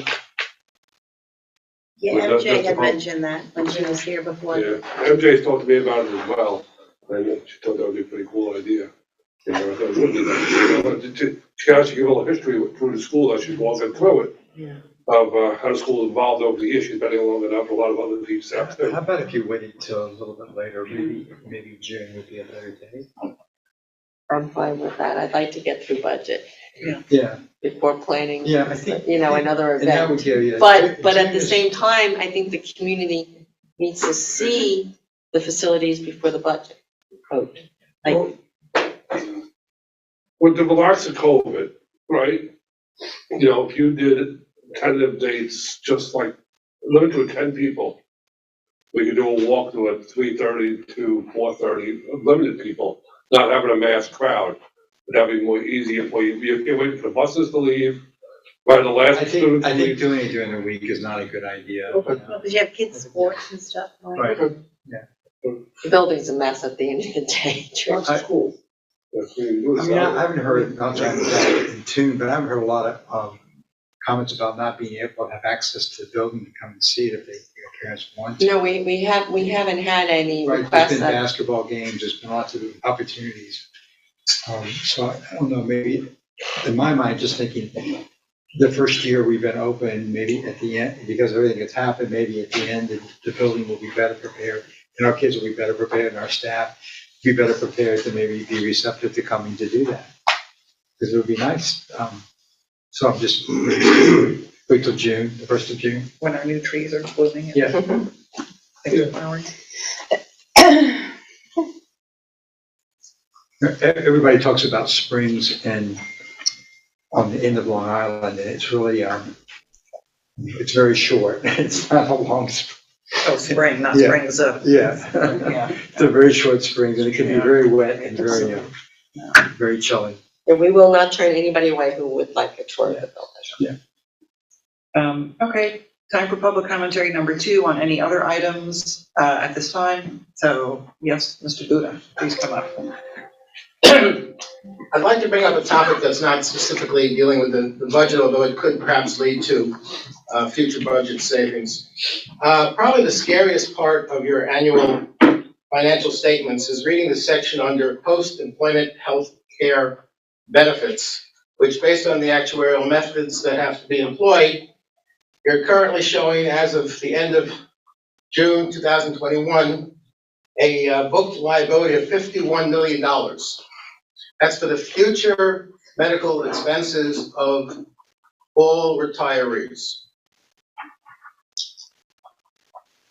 The financial statements describe that there are 53 members receiving these benefits, and there are 133 active employees receiving medical benefits. I've looked at the financial records available, and I don't see that there's a separation between the retired medical benefits expense and the current employee medical expense. And I would very much like to know what those two numbers are, and I'd like to know if it was possible to include in your financial statements a separation of those two medical expenses. Now, obviously, they're both covered by your participation in the New York State Health Insurance Program, so the money is going to the same place, but they're obviously very differently handled in terms of the budget because you don't have any reserves for this. These are non-contractual employees. These are retired medical expenses. And I was wondering, Mike, if it was possible to separate out those numbers, the 53 retirees receiving medical benefits versus the employed benefits that are paid. I think the number you're looking at, the OPEB it's called, is the current estimated value of future benefits to be paid in total. Correct. And that is a reserve item. That's a liability reserve. on There's our no balance reserve, sheet. there's no reserve, there are no reserves for this. There's a different percentage that retirees pay on their insurance than a regular employee. So there is a difference. Those 53 employees that are retired. Yes. It's a much lower rate. Much lower rate. Right, and plus they probably mostly have Medicare as primary, which you're not paying. You're Well, paying. but that depends on, what kind of plan they have. So it's hard, that part's hard to determine, but we can give you the amount of percentage that our retirees get as far as if they're on, they retire and they get, they continue with the health insurance that the district has. I mean, I believe it's mostly covering the supplemental, the Medigap insurance.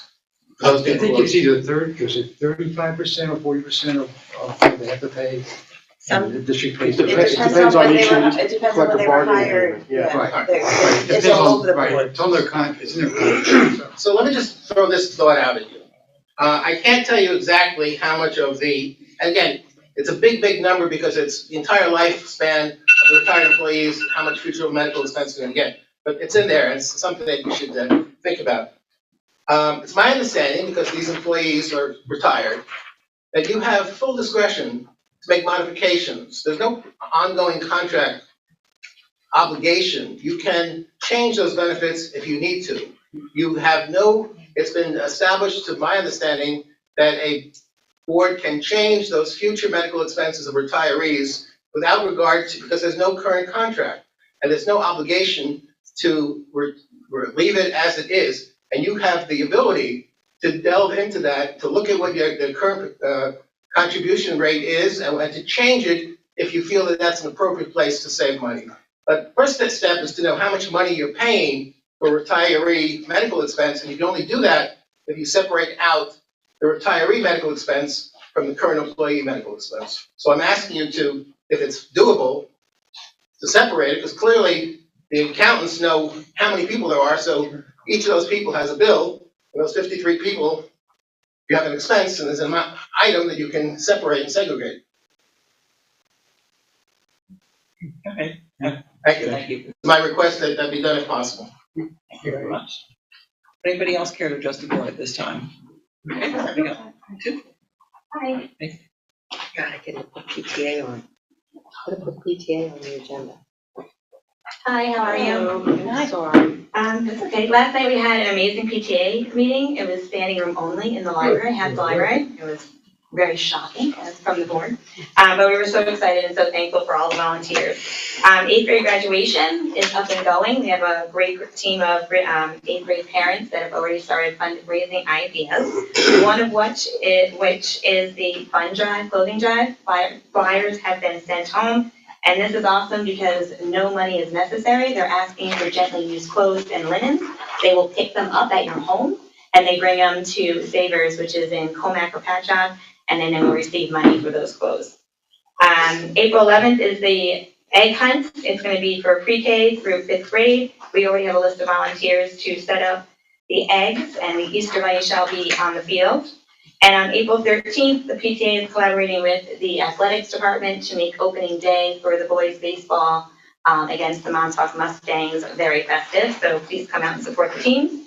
May 13th is going to be Spring Break at the Talk House. It's for parents and teachers. And that will be a fundraiser with a silent auction, food, and live music. And on May 20th is the Springs Mystery Art Show. On Tuesday, March 29th is the next meeting for this. Traditionally, the Mystery Art Show, as you all know, is brought together by a group of parents. So it is supposed to be parent-driven. The PTA is collaborating with that SMARTS this year. Miss Marino and Miss Bach have volunteered their time to help guide us. Miss Lamonda and Ashley Leibeth have volunteered their time to be the chairs of the committee. We were asking at the board tonight to just, in the community, anyone out there that wants to be on this SMARTS department. It is a massive undertaking, and currently we have a nice group of volunteers, but to make it a successful art show, we really do need people to come out on the 29th and join in on the fun of making the Mystery Art Show come back. And thank you very much. Thank you so much for the update.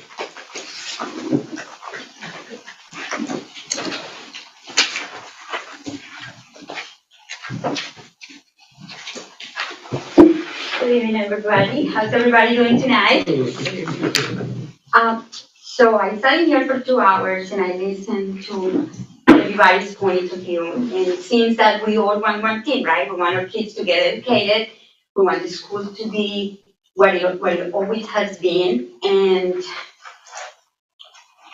But as a parent and as a taxpayer, I can in good conscience expect the entire community to pierce the cap or look at an 8% increase. I mean, that is, I know you guys are working on it, and I know it's not going to be an 8%, right? We're looking at keeping it under whatever the cap is, the cap that is allowed. We can ask the community to do that. We asked the teaching assistants to get only a 1% raise because that's what they got this year in their contract. So Mr. Gura was asking about the health insurance. The teaching assistants got a 20% increase in their contribution on their health insurance. And they are the least paid employees in the building. and they do a lot. The custodians, they did the same boat. They got a 1.5%, and they had an increase on their health insurance. The bus drivers don't even get me on that, because these poor people are driving 55 routes, combining kids. I mean, the transportation is, all due respect, the last thing I'm gonna see pulling out in the driveway is a donkey. I mean, every day I'm waiting for something new to come. So I'm looking, no, it's true. When it's late, it's like 2 routes. I mean, I don't know. But when I look at all these sectors that work so hard in the building, and they are willing to do all these sacrifices, and they are willing to get a 1% raise, pretty low. Something has to be done. Something, we have to work in something. I know you guys are looking into human resources for the next presentation, right? The next presentation is about personnel. All personnel. All personnel. So I think pretty much 3 of your units, the clerical unit, which is not a unit because they don't have a union, the custodial unit, and the teaching assistants unit, and the bus drivers, they already done their part. So there's only 1 unit left to look at it. And I know they work very hard, and I'm not saying that. I'm very grateful for everything they do. My children will not be what they are without them. But something has to be done. We cannot ask the community to keep paying tax increases. And we cannot keep taking away the fun things. I mean, like kind of papers and pencils.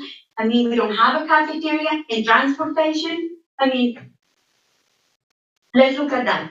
That's all. I'm sorry. I just had to say it. And the teachers do a really, really good job. And I'm not anti-teacher. I'm just letting everybody know the reality. Because nobody knows, when you guys sitting here and they pass the contract, unless you read the contract and you follow the contract, you don't know what those units got for a raise this year. Thank you. Thank you very much. Yes?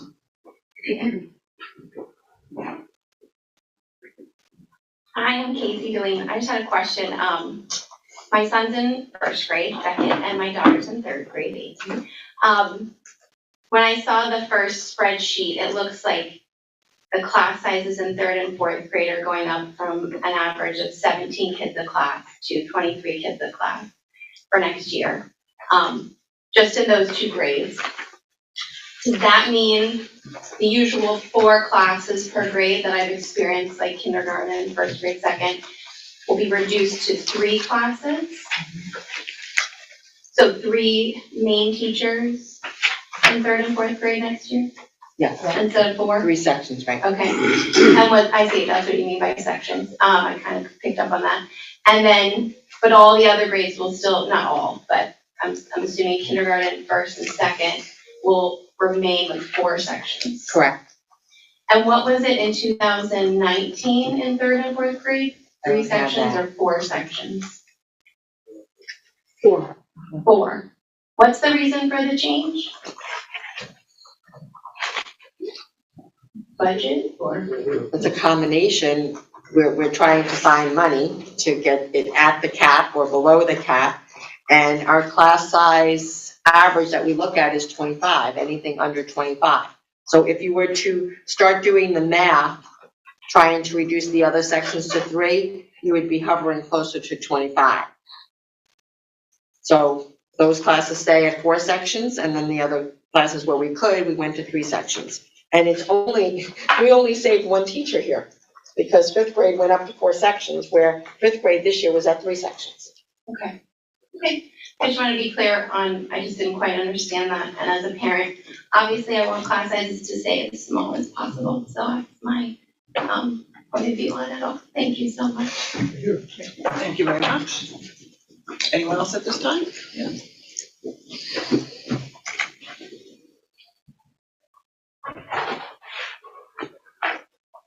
Just quick, I just find it interesting, Casey just asked the same question that I asked, and we got 2 different answers.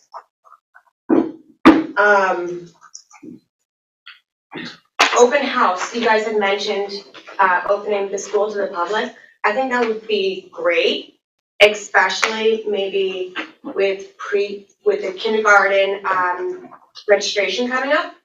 I know you're looking to push that maybe till June, but I don't know if, you guys could possibly align something where you can say to people, if you're looking to register your kid for kindergarten, school is open, come take a look at the facility before registering.